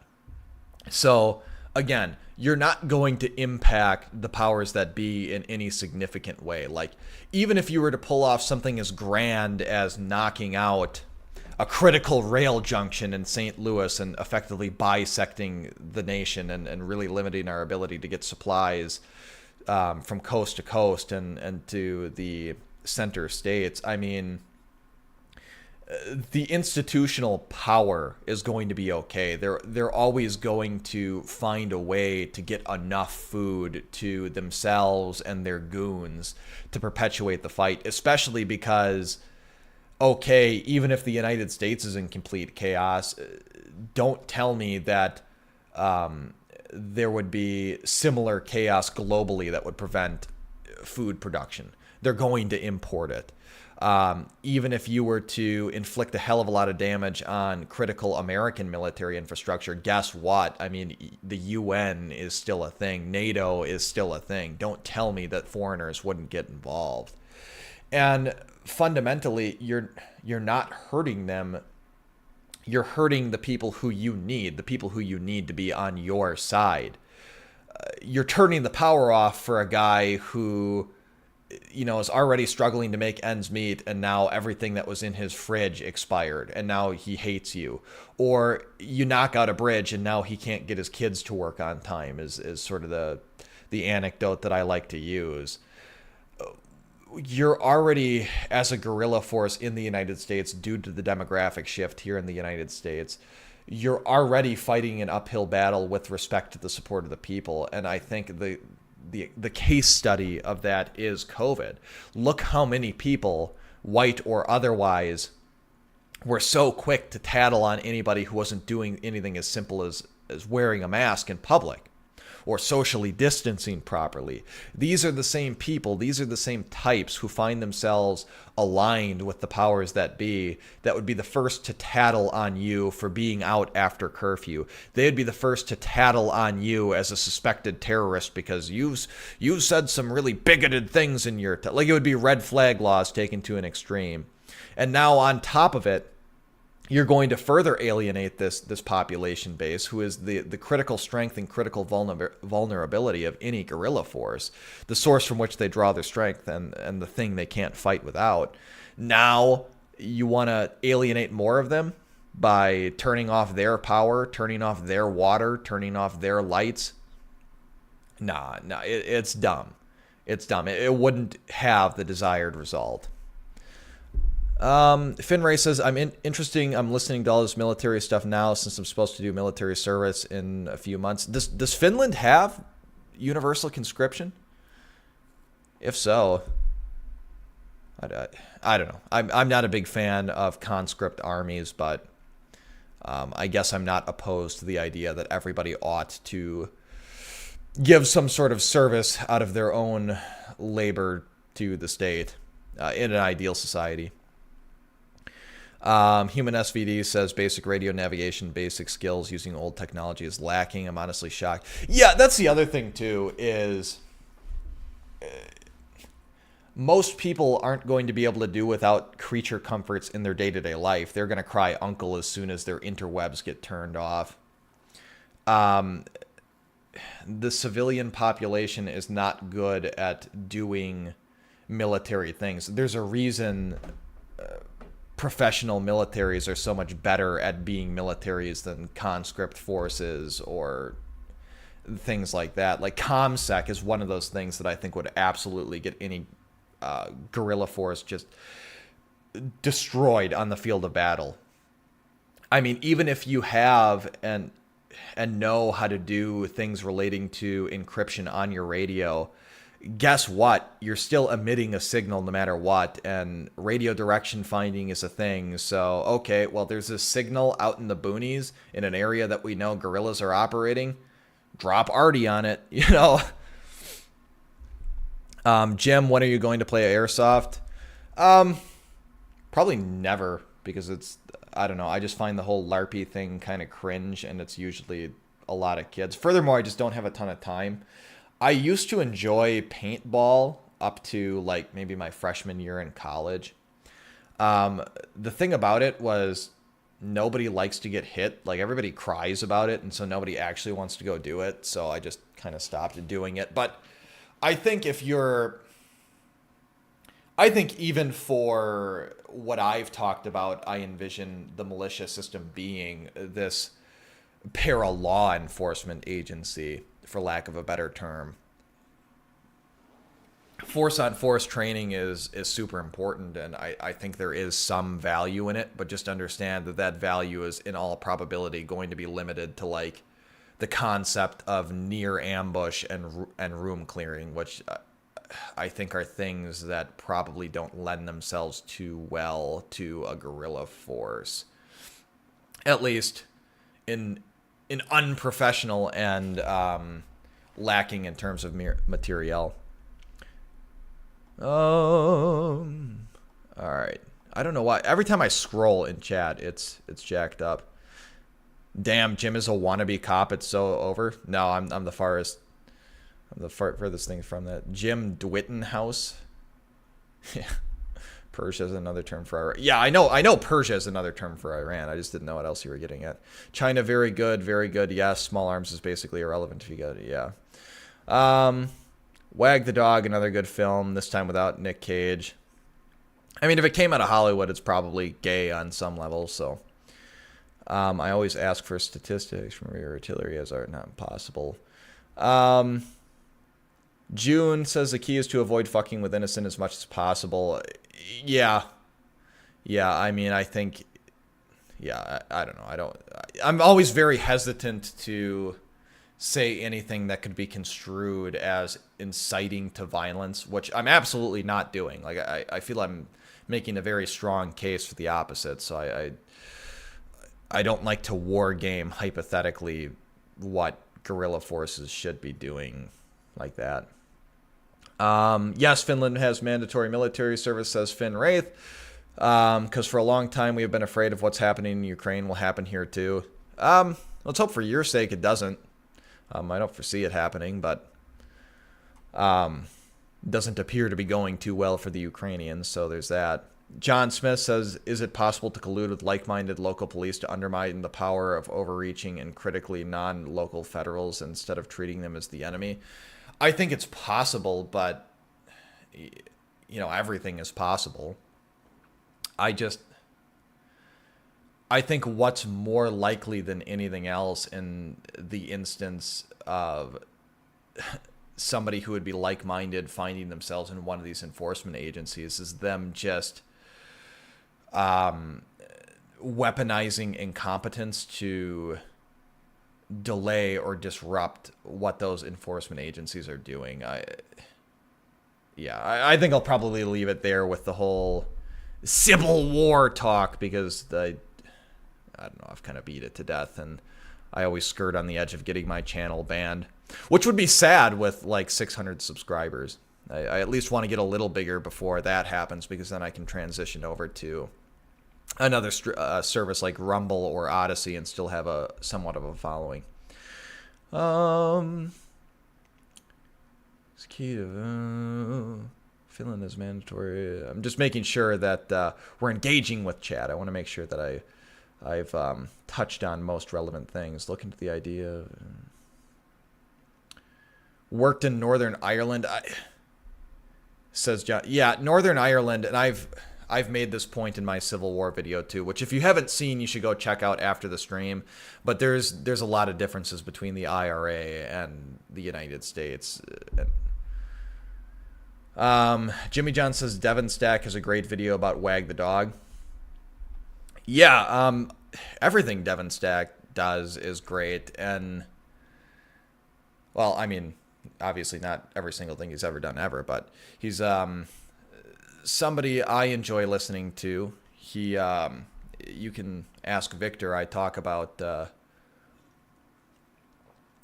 his content quite a lot comparatively. I'm kind of sad that he didn't even get his channel banned, and he still migrated to Odyssey, and now he just kind of live streams and talks about bees. His live streams really are hit or miss, which I guess when you're doing them twice a week, they kind of have to be. But June says 600 subs. Jim is in the big boy leagues now. Actually, like, as silly as it sounds, I'm kind of proud of that number. Because, you know, there's 600 of you out there who consistently like my content, but, you know, that's also in the face of suppression of right-wing views and having a lot of views that are very contrary to the mainstream.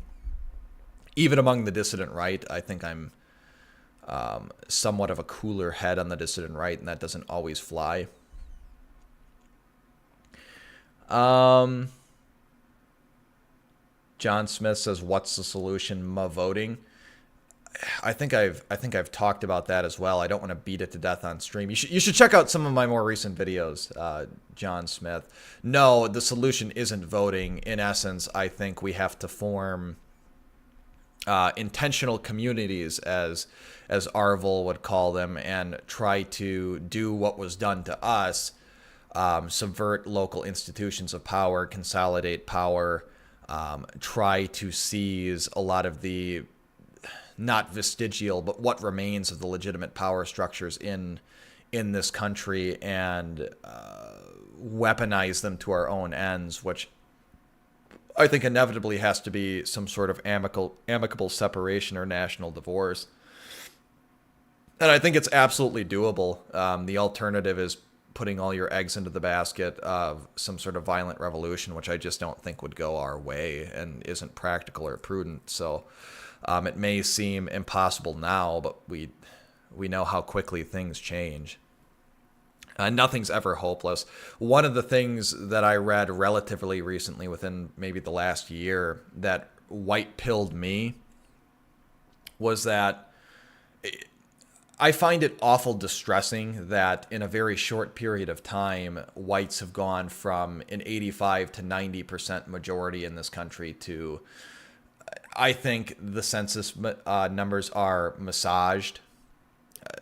You know, I don't have a ton to substantiate that other than my own anecdotal evidence and my lived experience. So I'm sure Sean Last will rake me over the coals for that one if he ever cared to listen. But,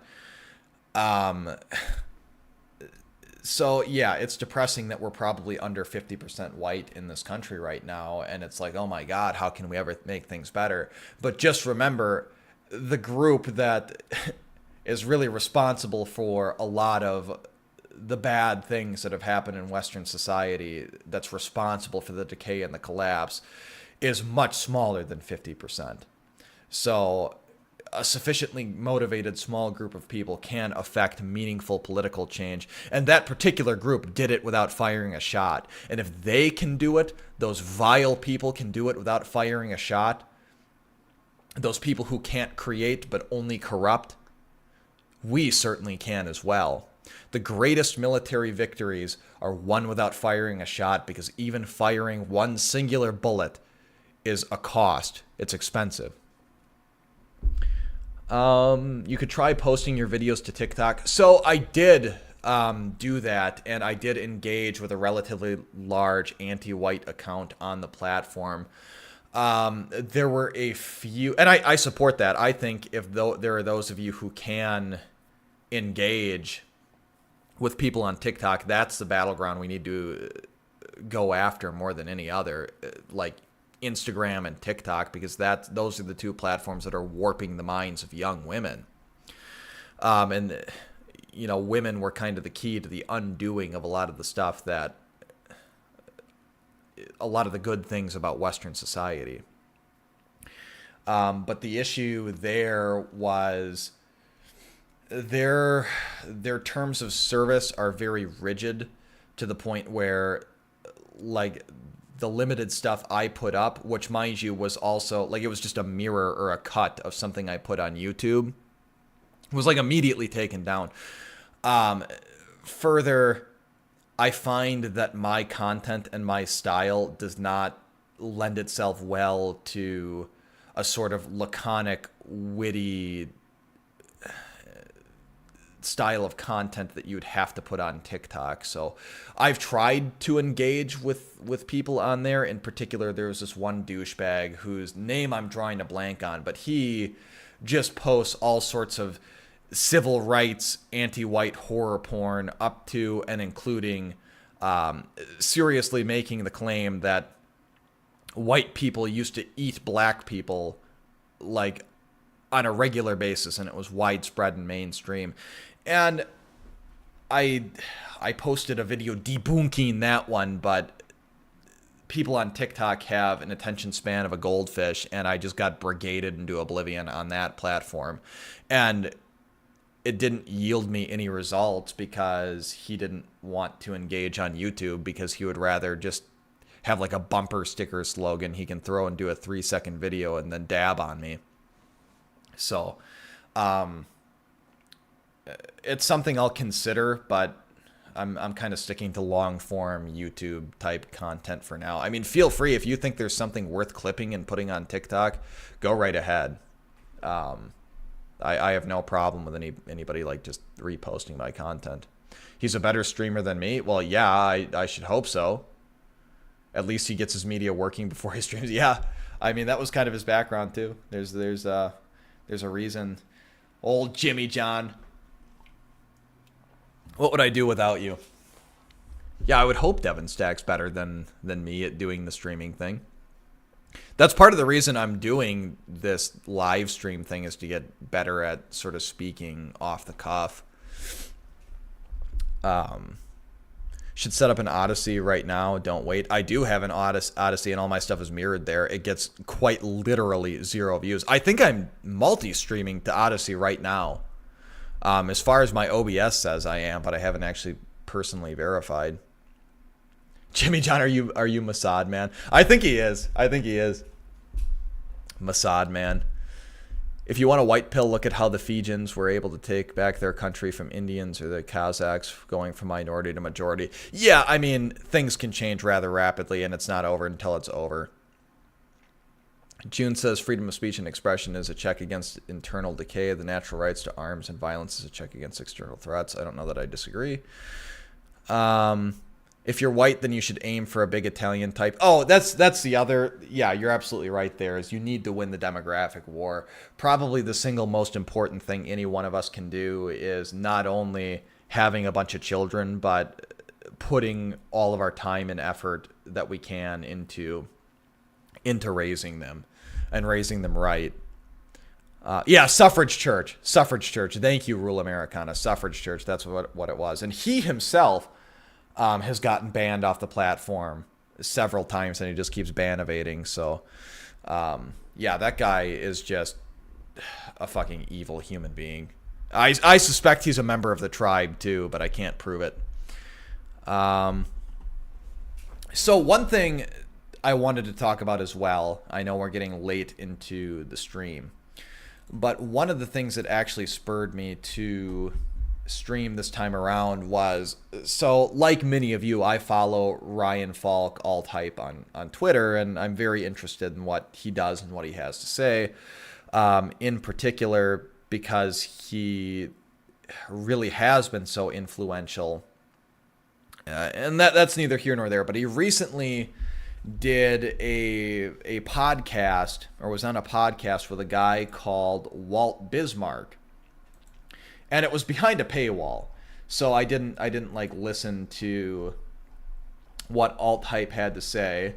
With this is his Substack. This isn't the article I want to talk about, but this is a guy. He has a Substack. Apparently he was big in the alt-right movement. I was there, man. I lived it. I don't remember him, but some other people do. And one of the things that this Walt guy, who I only found out existed because Ryan Falk went on with him, which becomes relevant later. One of the reasons I want to talk about this, what I found so galling, is this article here. Why I'm no longer a white nationalist. June says Ryan blocked me, just the tisms, but he does good stuff. What did you do to Ryan? That's funny that he blocked you. Oh, boy.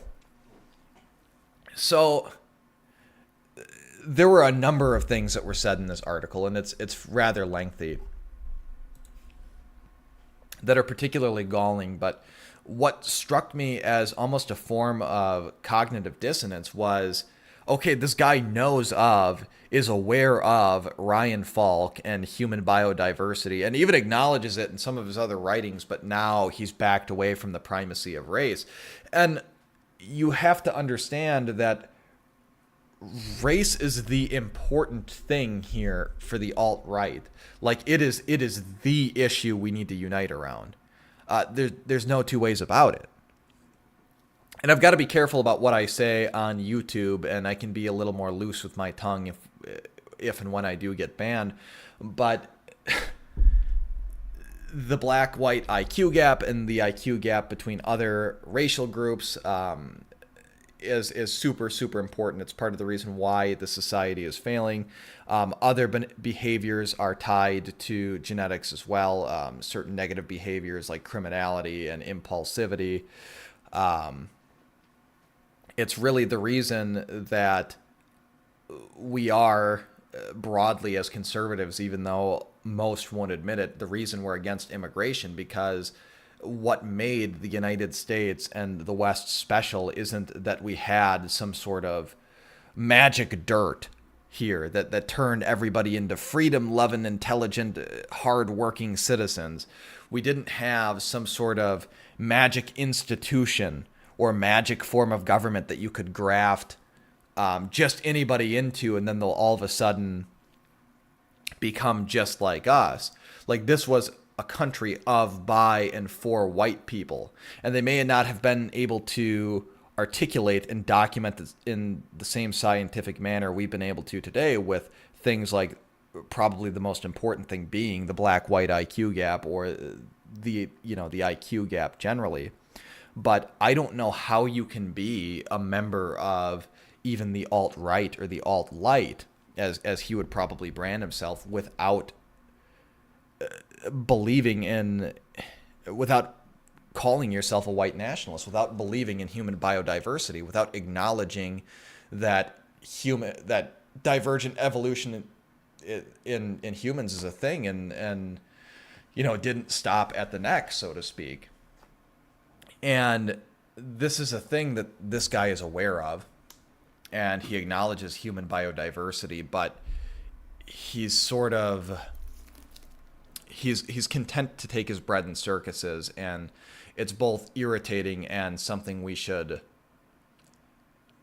This guy's a grifter, and I want to make sure that people like you and I don't fall victim to the sort of shit he's peddling.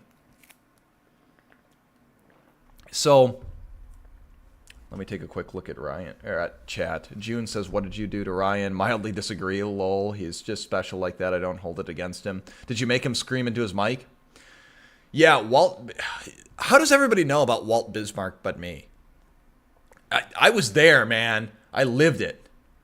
Darth Gilder says, "I know that some tradcasts IRL. All I know is that the soy gape about Latin Mass are building their own." Yeah, I'm not big on Roman Catholicism. I don't think it's the way. I think, truthfully, if you're going to base this new society on Christianity, it needs to be based around some sort of new religious denomination, new sect, because everything's just way too cucked. But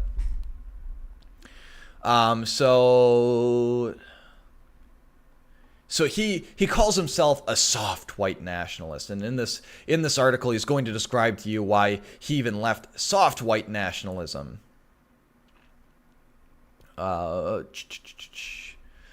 So one of the things this guy does too is he will, and it's why I've got this other article pulled up as well, is he does victory laps and he likes to gloat about how the alt-right won somehow, and I think the undercurrent here is that he feels he had a lot to do with that. He says the alt-right was wildly successful, and we've shifted the Overton window, and we came out on top, and we just couldn't stop winning, which couldn't be further from the truth.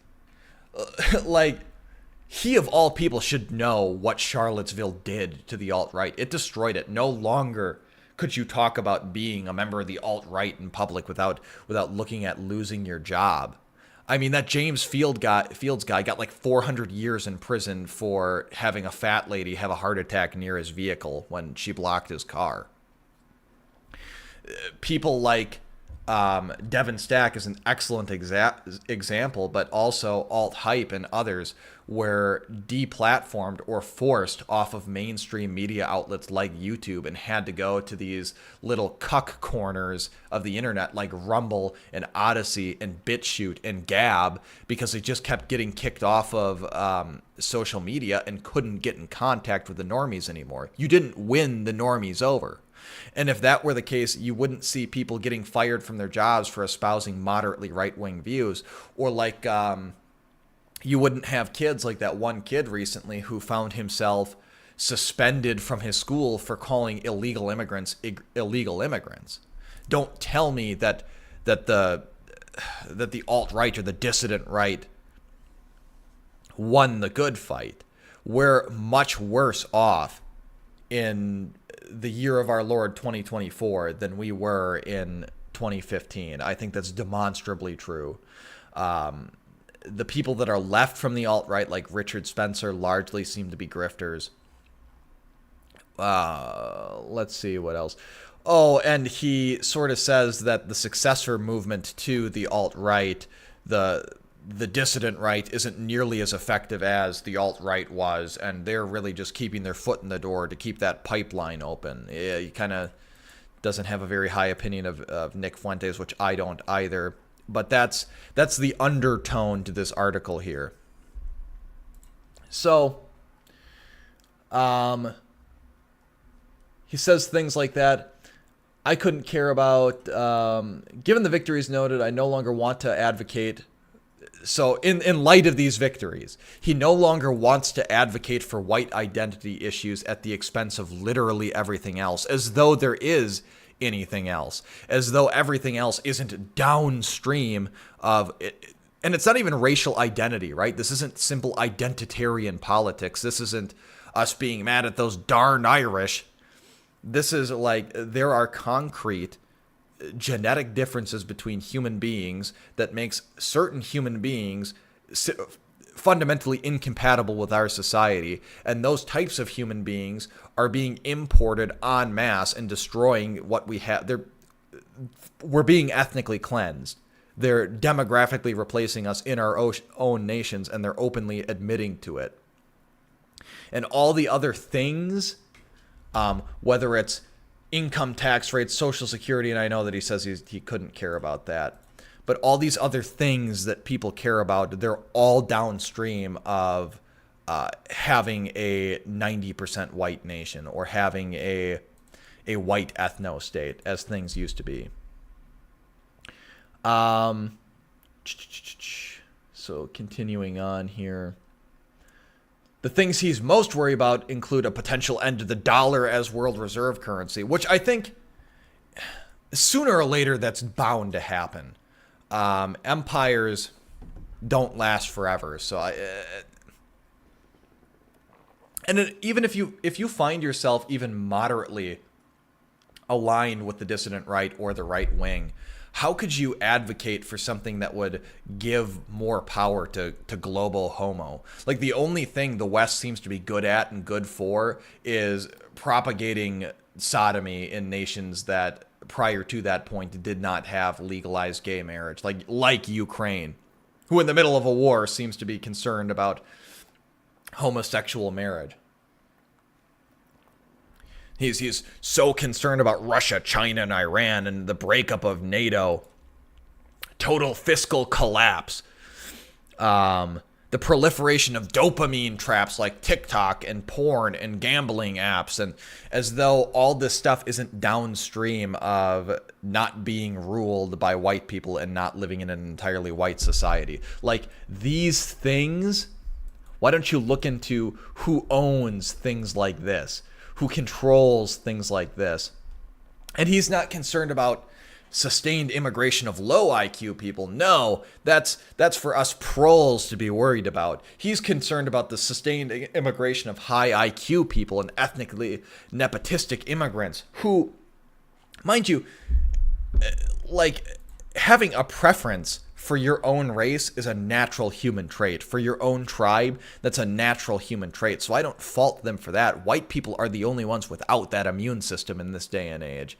And if anything, I understand where he's coming from the standpoint of, okay, we've had the market saturated with like high credentialed, higher IQ H-1B visa recipients who are edging out, in particular, highly qualified people in the tech industry. I'm not saying that's not a problem, but it's much less of a problem than the 90 IQ cartel members coming over here and raping a bunch of white women and beheading people and selling drugs. These aren't the sorts of issues you can easily address with the straightforward policy solutions communicable through populist sloganeering. I would tend to agree with him on that point that, yeah, you can't, like, all of this stuff, you can't cobble together a straightforward policy that would address all this sort of stuff. It's downstream of the one thing that actually matters.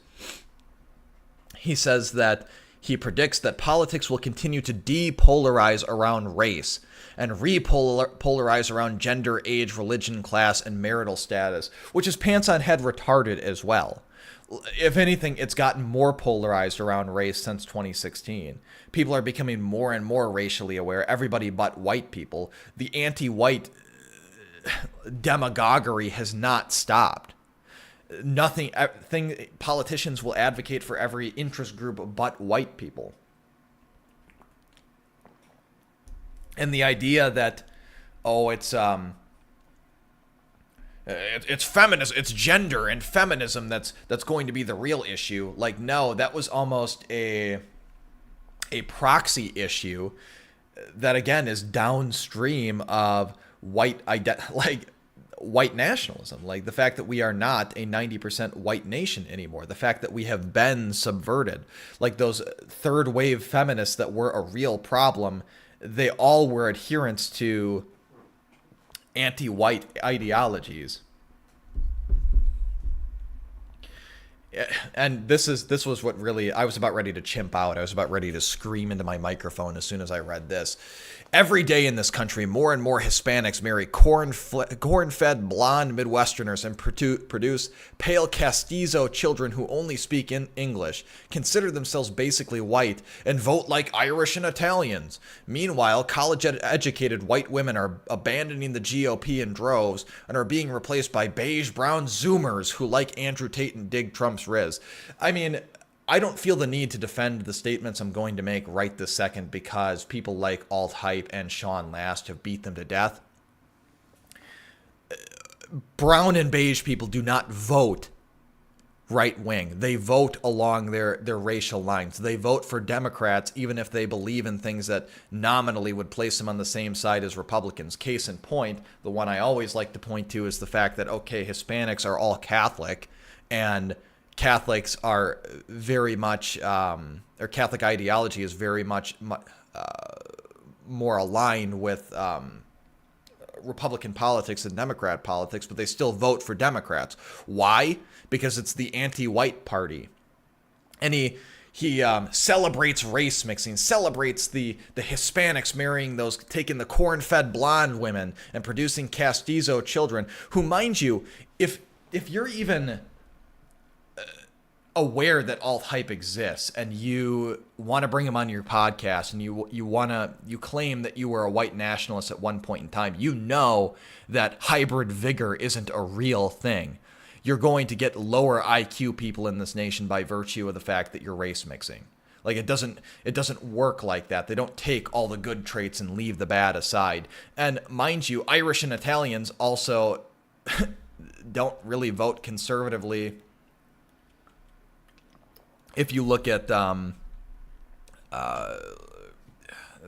like the places that have the largest concentration of Italians, like the East Coast. Let's take a look at chat here, because I saw that it was kind of going nuts comparatively. Albert Camus says, I hate grifters. I think Dante Alighieri put them somewhere in the inferno. Yeah.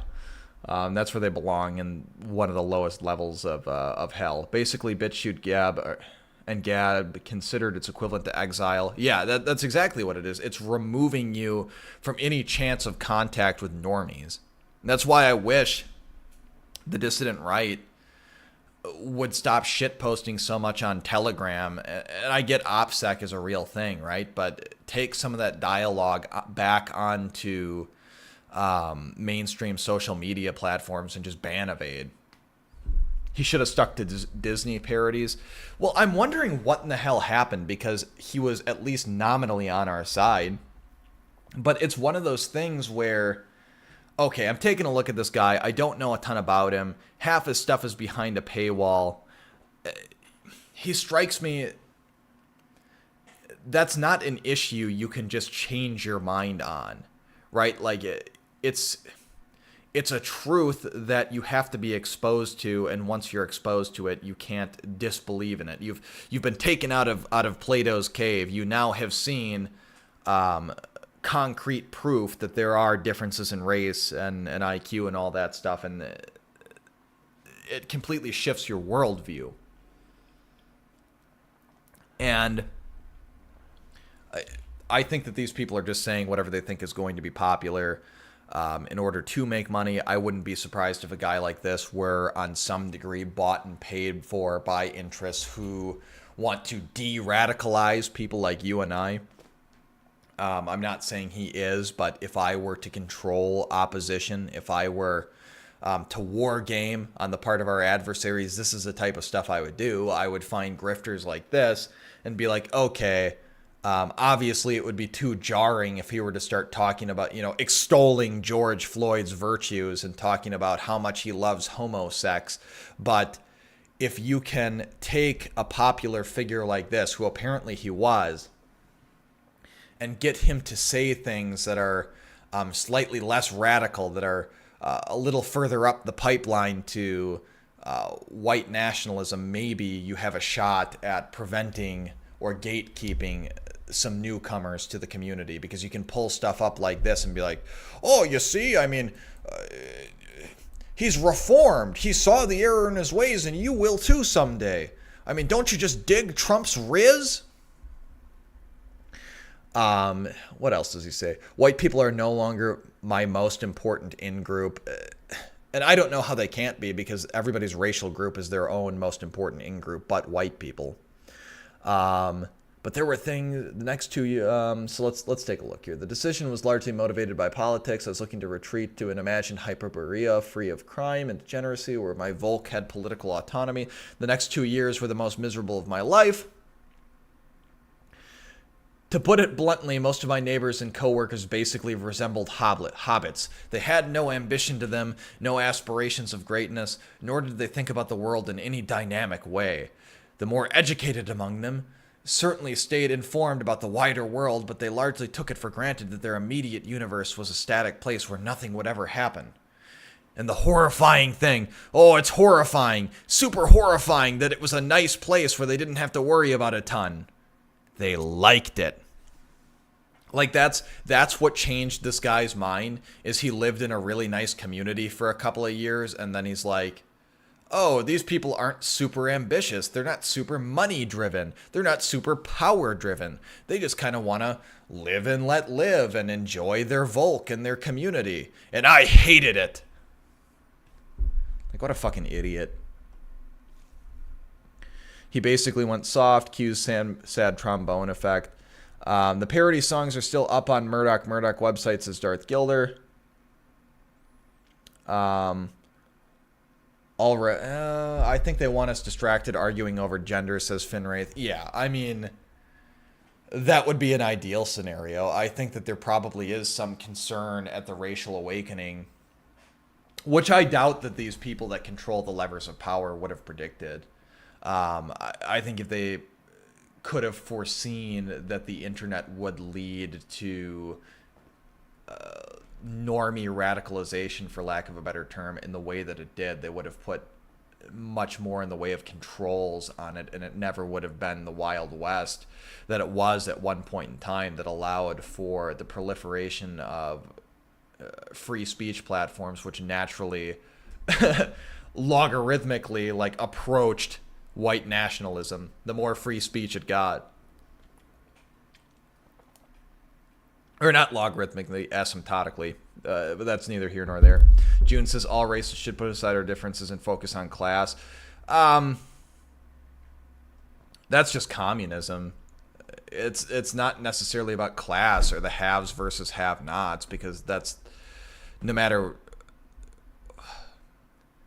what society you live in, there's going to be people who are of a different class, and it's not as though in Europe there weren't different classes, or in the United States, even though we didn't have a landed gentry or a titled nobility, that there weren't different classes. But it was still very good for the average man. It was still good for the lower classes up until very recently. It was still a nation of, by, and for that particular group of people. It was a system designed for and set up by them. And they were able to, a much larger degree, control their own fate. Jimmy John says, disgusting! Is what he is. This whole essay reminds me of how libertarians beat around the bush of race. Yeah, I mean, this strikes me as though he somehow regressed to libertarianism, which I don't even know how that's possible. I don't know how you go backwards on that one. I can't even wrap my mind around it, other than he's getting compensated in some sort of way, or there's some sort of financial gain in it for him, or he thinks there's going to be. Continuing on, he says, it turns out affordability also produces a dearth of luxury and vastly less impressive elites. Gas stations and convenience stores in the Midwest are much nicer than where I grew up.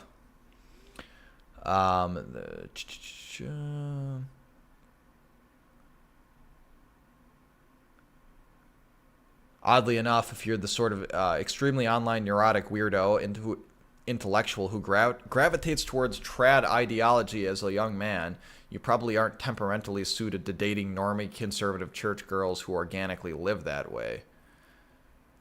Citation needed, buddy. I don't know where you come off saying that one. They're saying that thing. And he continues to kind of right bash through this whole thing. And I think the most upsetting thing I read in here was just find a big titty girlfriend and be happy with it. There's always an annoying asymmetry to writing about your departure from youthful radicalism. as when you find out a mainstream 30-something liberal had a Maoist or tanky phase at 23, it's considered perfectly unremarkable and probably even rude or cringe to make a big deal about it. But until very recently, when you found out mainstream conservative had a far-right phase, it was considered grounds for ostracism, even decades after the fact. It didn't actually help the system de-radicalize anybody. When you ghettoize a movement and make a humiliation a precondition for rejoining polite society, you also sever the institutional on-ramps that allow radicals to seamlessly integrate back into the mainstream. As though there's any real desire for people like you and I to integrate back into the mainstream. Yeah, I mean, the long and short of it is don't listen. Don't listen to this guy. Let me see where he talks about. Yeah, he says, besides, aren't you in your 30s now? You're a boring middle-aged man. If you're 120 plus IQ, you probably have a comfy 6-figure email job and a big titty wife by now. Life is good for you and you're a respectable member of society. Put down the tiki torch and come help me politically castrate septuagenarians and save your kids' dopamine receptors. Come join the alt-right 2.0. So he wants to form the alt-right 2.0, which differs from the dissident right insofar as he's not concerned about race. Just worry about your easy email job, which is contradictory to his earlier statement about, they had no real ambition. And that was his big criticism of white people. Just get your big titty wife, who's probably a fucking whore, who's been ran through by 17 miles of cock stacked end to end.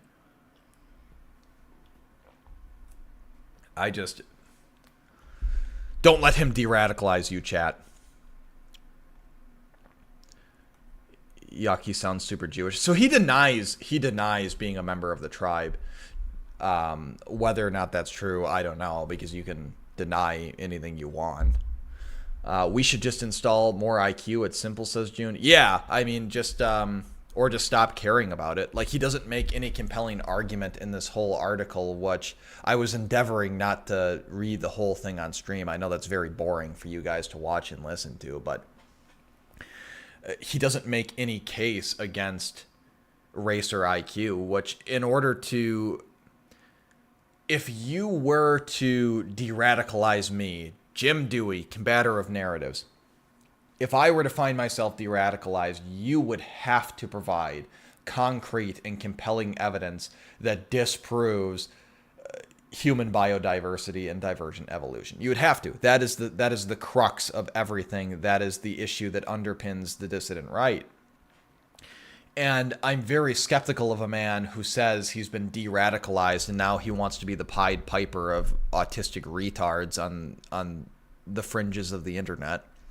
I'm highly skeptical of a man who claims he's been de-radicalized yet was aware of these things and doesn't make a compelling scientific or statistical case against human biodiversity. Like, it's jarring too, because he says things like, just enjoy your bread and circuses. You need to be worried about the bread and circuses. It's not even a coherent ideology. I think he just, either that or he has this pathological need to be reaccepted into the mainstream or something like that, and that's the way to do it, and the truth be damned. Darth Gilder says, oh my science. Why is it cut off here? Oh, I'm sorry, I can't finish that. It won't let me scroll back up. Well, I can scroll down. That's bizarre. Okay. Darth Gilder says another thing about Walt Bismarck was that in the article he talks about how he hates Midwesterners, which I think is generally a sign of being a shitty person. And beyond that, I think it's a sign of not actually having ever cared about white people.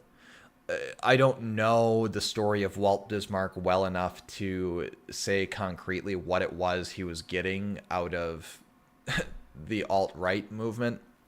And I'm shocked I wasn't aware of him because I was pretty attuned to the goings-on at that point in time. But, yeah, it just smacks of being a grift.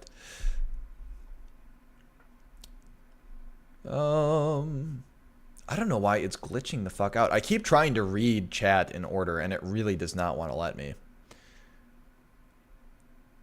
Midwesterners are the most mild people you'll ever meet.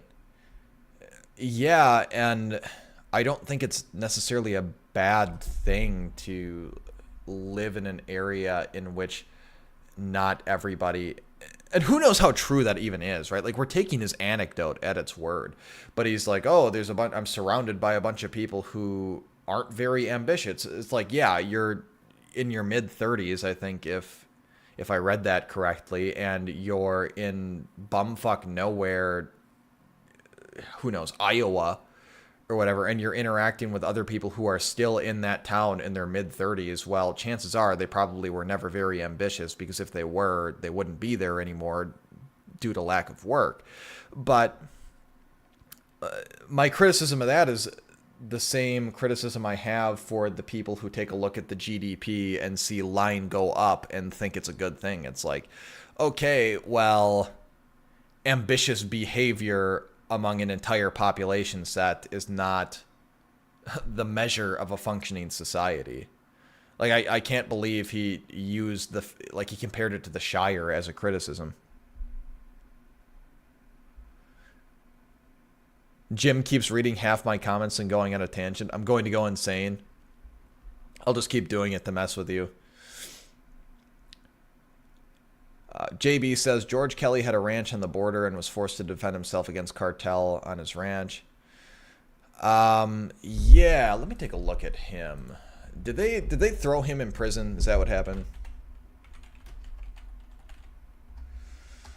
I didn't pay too much attention to that story entirely, but we can take a look here, because I'm done with Fiddler's Grift or whatever the hell that guy is. So they took him to trial.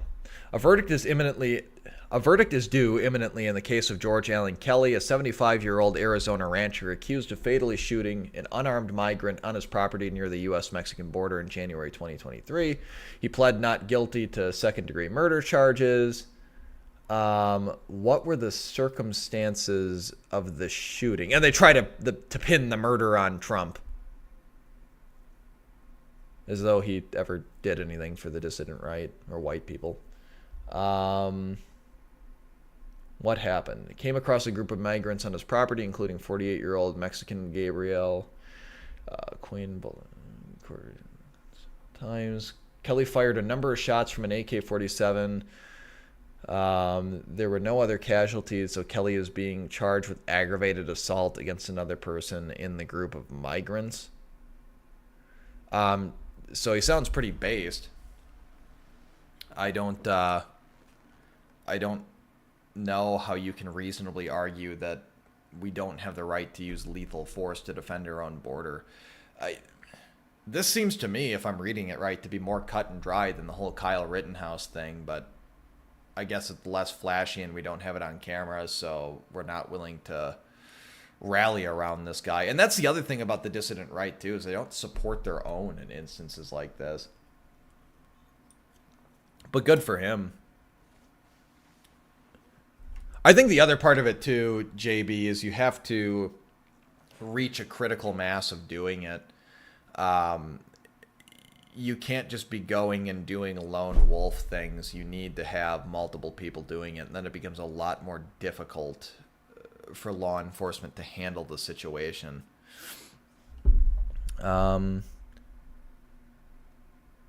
Jimmy John says this is a kind of nonsense that would be belched out by the Microsoft AI. I don't know what you're referring to.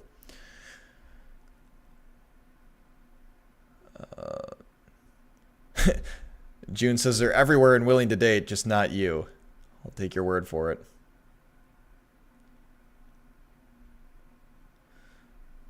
Jimmy John says, yeah, I'd rather live in Detroit where the crack zombies would eat my organs if I'm not careful. Yeah, that's the other thing. Where would he rather live? Like, okay, you've got white people society, homogenous white people society. What's better? Like what are we comparing it to? The Castizo society? Like, understand that's what Mexico is. They're like, I don't know, 50%, 60% white on aggregate. Like, go look at what Mexico looks like and tell me if you want to live there instead. Albert Camus says, man defends his property against cartel goons. Donald Trump was involved somehow. Yeah. See, I don't know what to make of the whole Donald Trump. I don't think whatever Donald Trump is, he's an actual threat to the powers that be. For two reasons. If he was, he would probably be dead. And secondly, when he did have the reins of power in hand, he didn't do anything for white people when he had the ability. Like, he at a point in time, the Republicans controlled both houses of Congress and the presidency, and actively chose to do nothing. I actually saw Trump speak in person and heard him with my own two ears talk about how he was going to build a border wall that was like 30 feet high.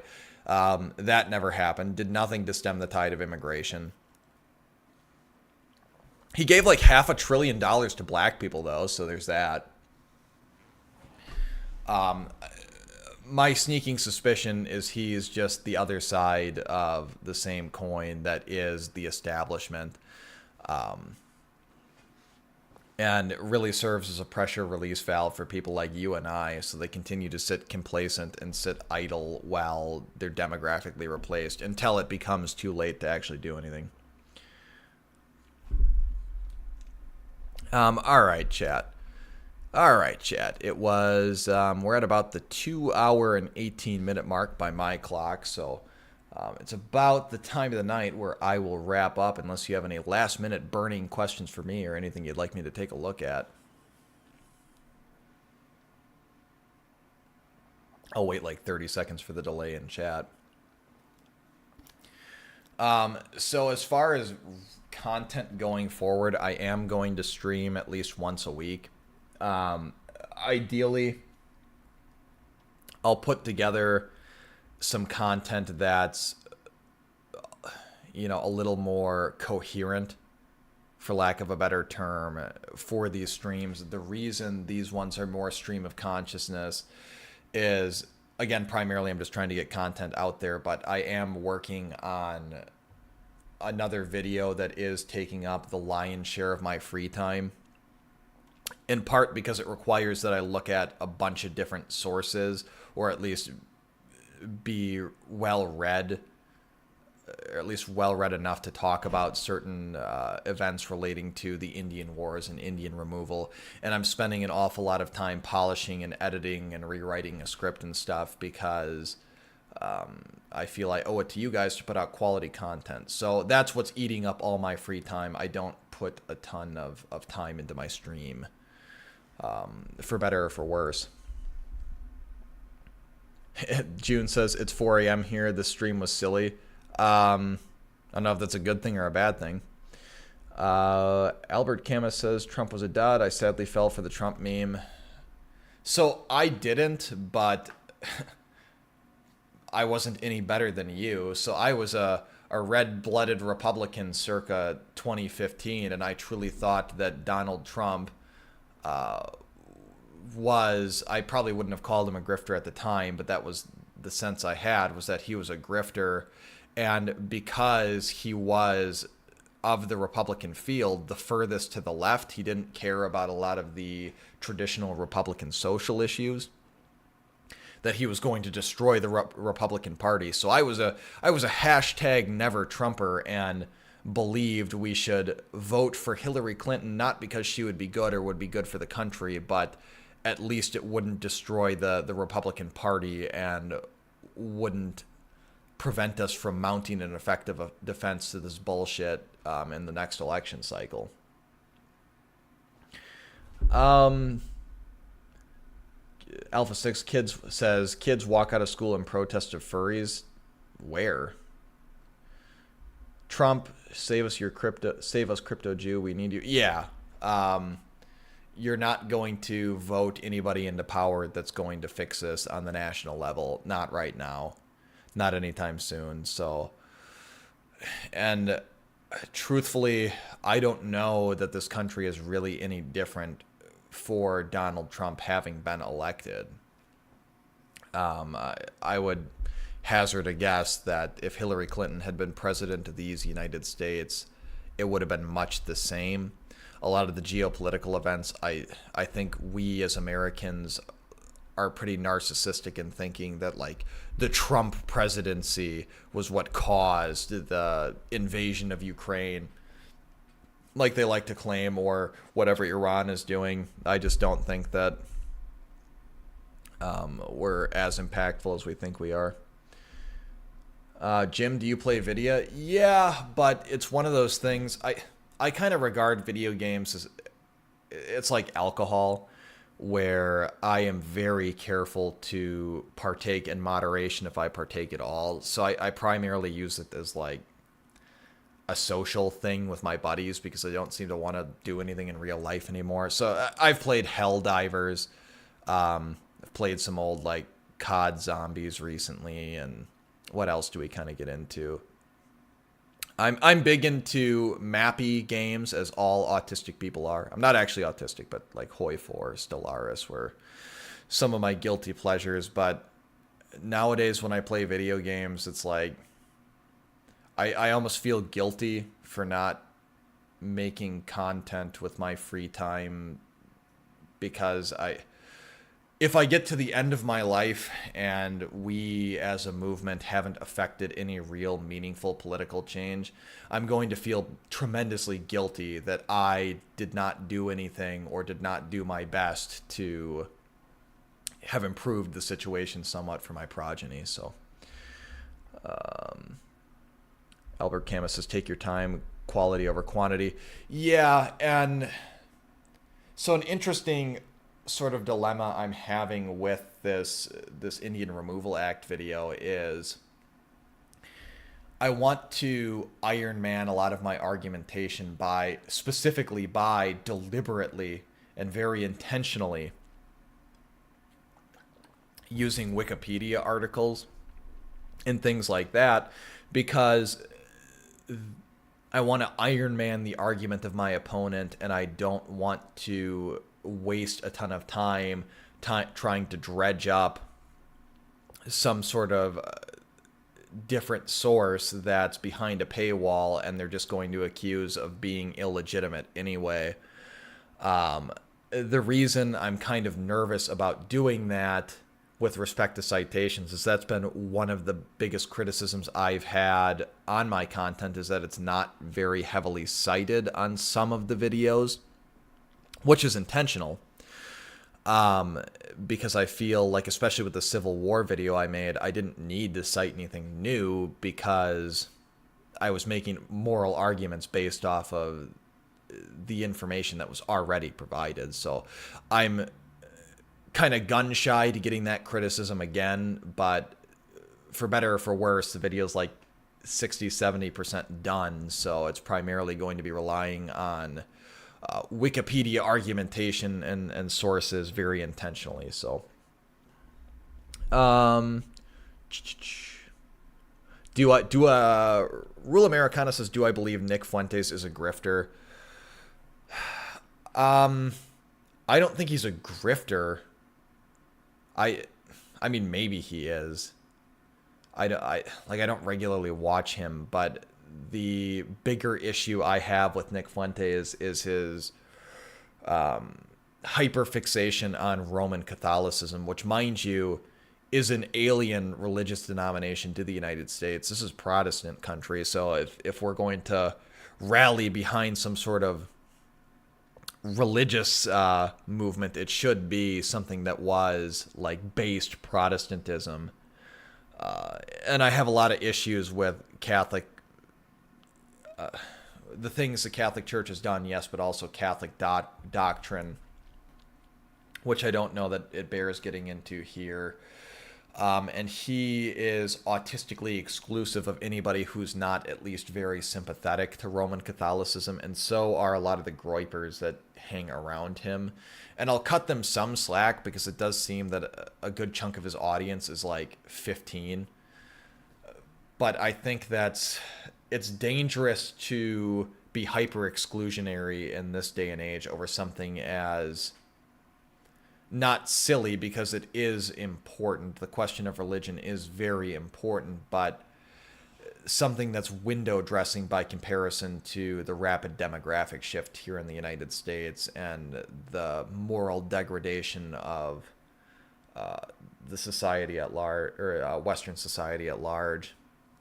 Like, there are people here who actively want to kill all white people, and white people ourselves have not been able to settle the religious question. Like, we fought centuries worth of wars over whether or not the Catholic Church is the one true faith. So I'm not optimistic that we ourselves are going to resolve that issue in time to, also unite and stop our demographic replacement here in our own home countries. And yeah, I mean, I would be just as critical of anybody who's trying to be that hyper exclusionary as well over something similarly as unmeaningful. It'd be like trying to exclude people from your movement who are believers in free trade as opposed to more of a protectionist economy. Like, okay, well, you're arguing over the color of the curtains while the building's on fire. And in that sense, he's very dangerous, and I don't think people should give him a lot of credence. I don't think he's doing a lot of good work for the dissident right. And if memory serves, too, he did a lot of work with that, what's the name of that guy? Milo Yiannopoulos, or at least he was adjacent to Milo Yiannopoulos, which in my mind makes him highly suspect.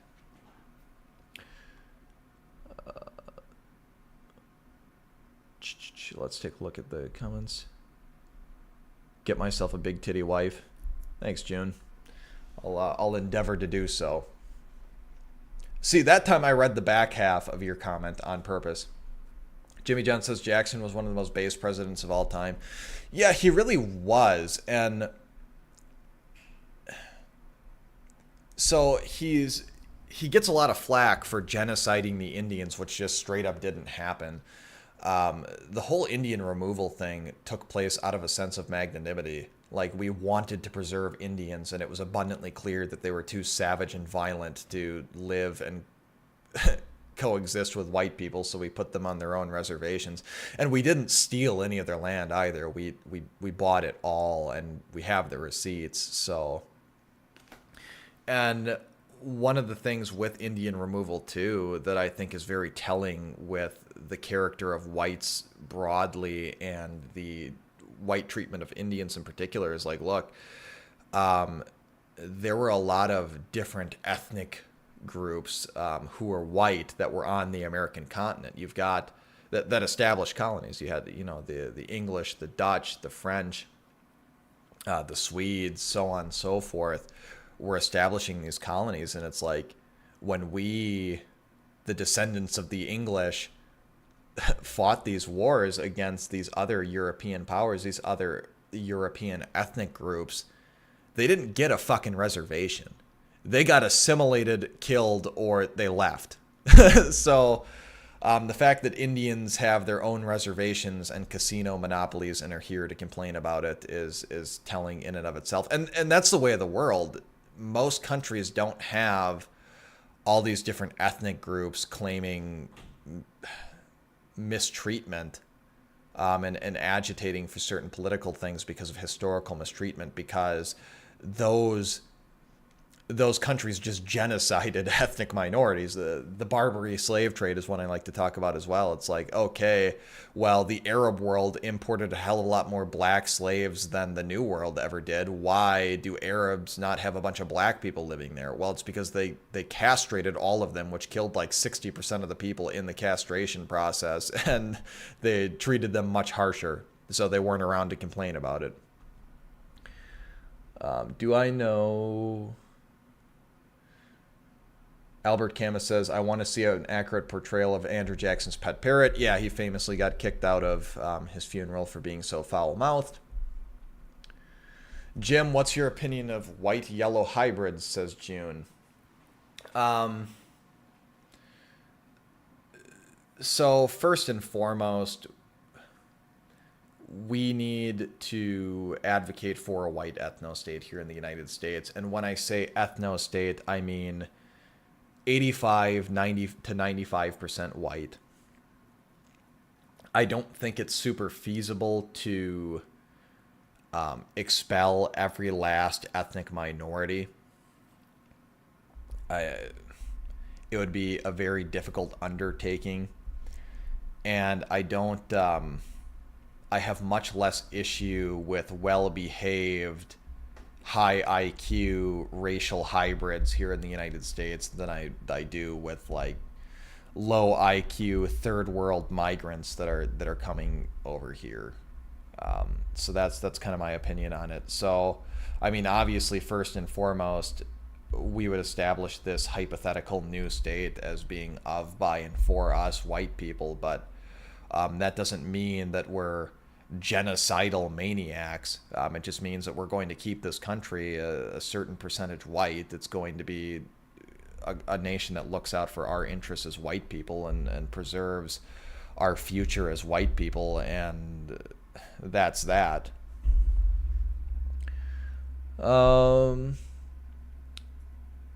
Albert Camus says, didn't the Native Americans not have a concept of property rights? No, that's not true. They absolutely understood the idea of ownership. They just didn't care. I think is the way to sum it up. Jimmy John says he saved them from being assimilated into oblivion. Yeah, he most assuredly did. And the thing was, too, they were offered U.S. citizenship, and they ended up having to have U.S. citizenship forced on them. They didn't...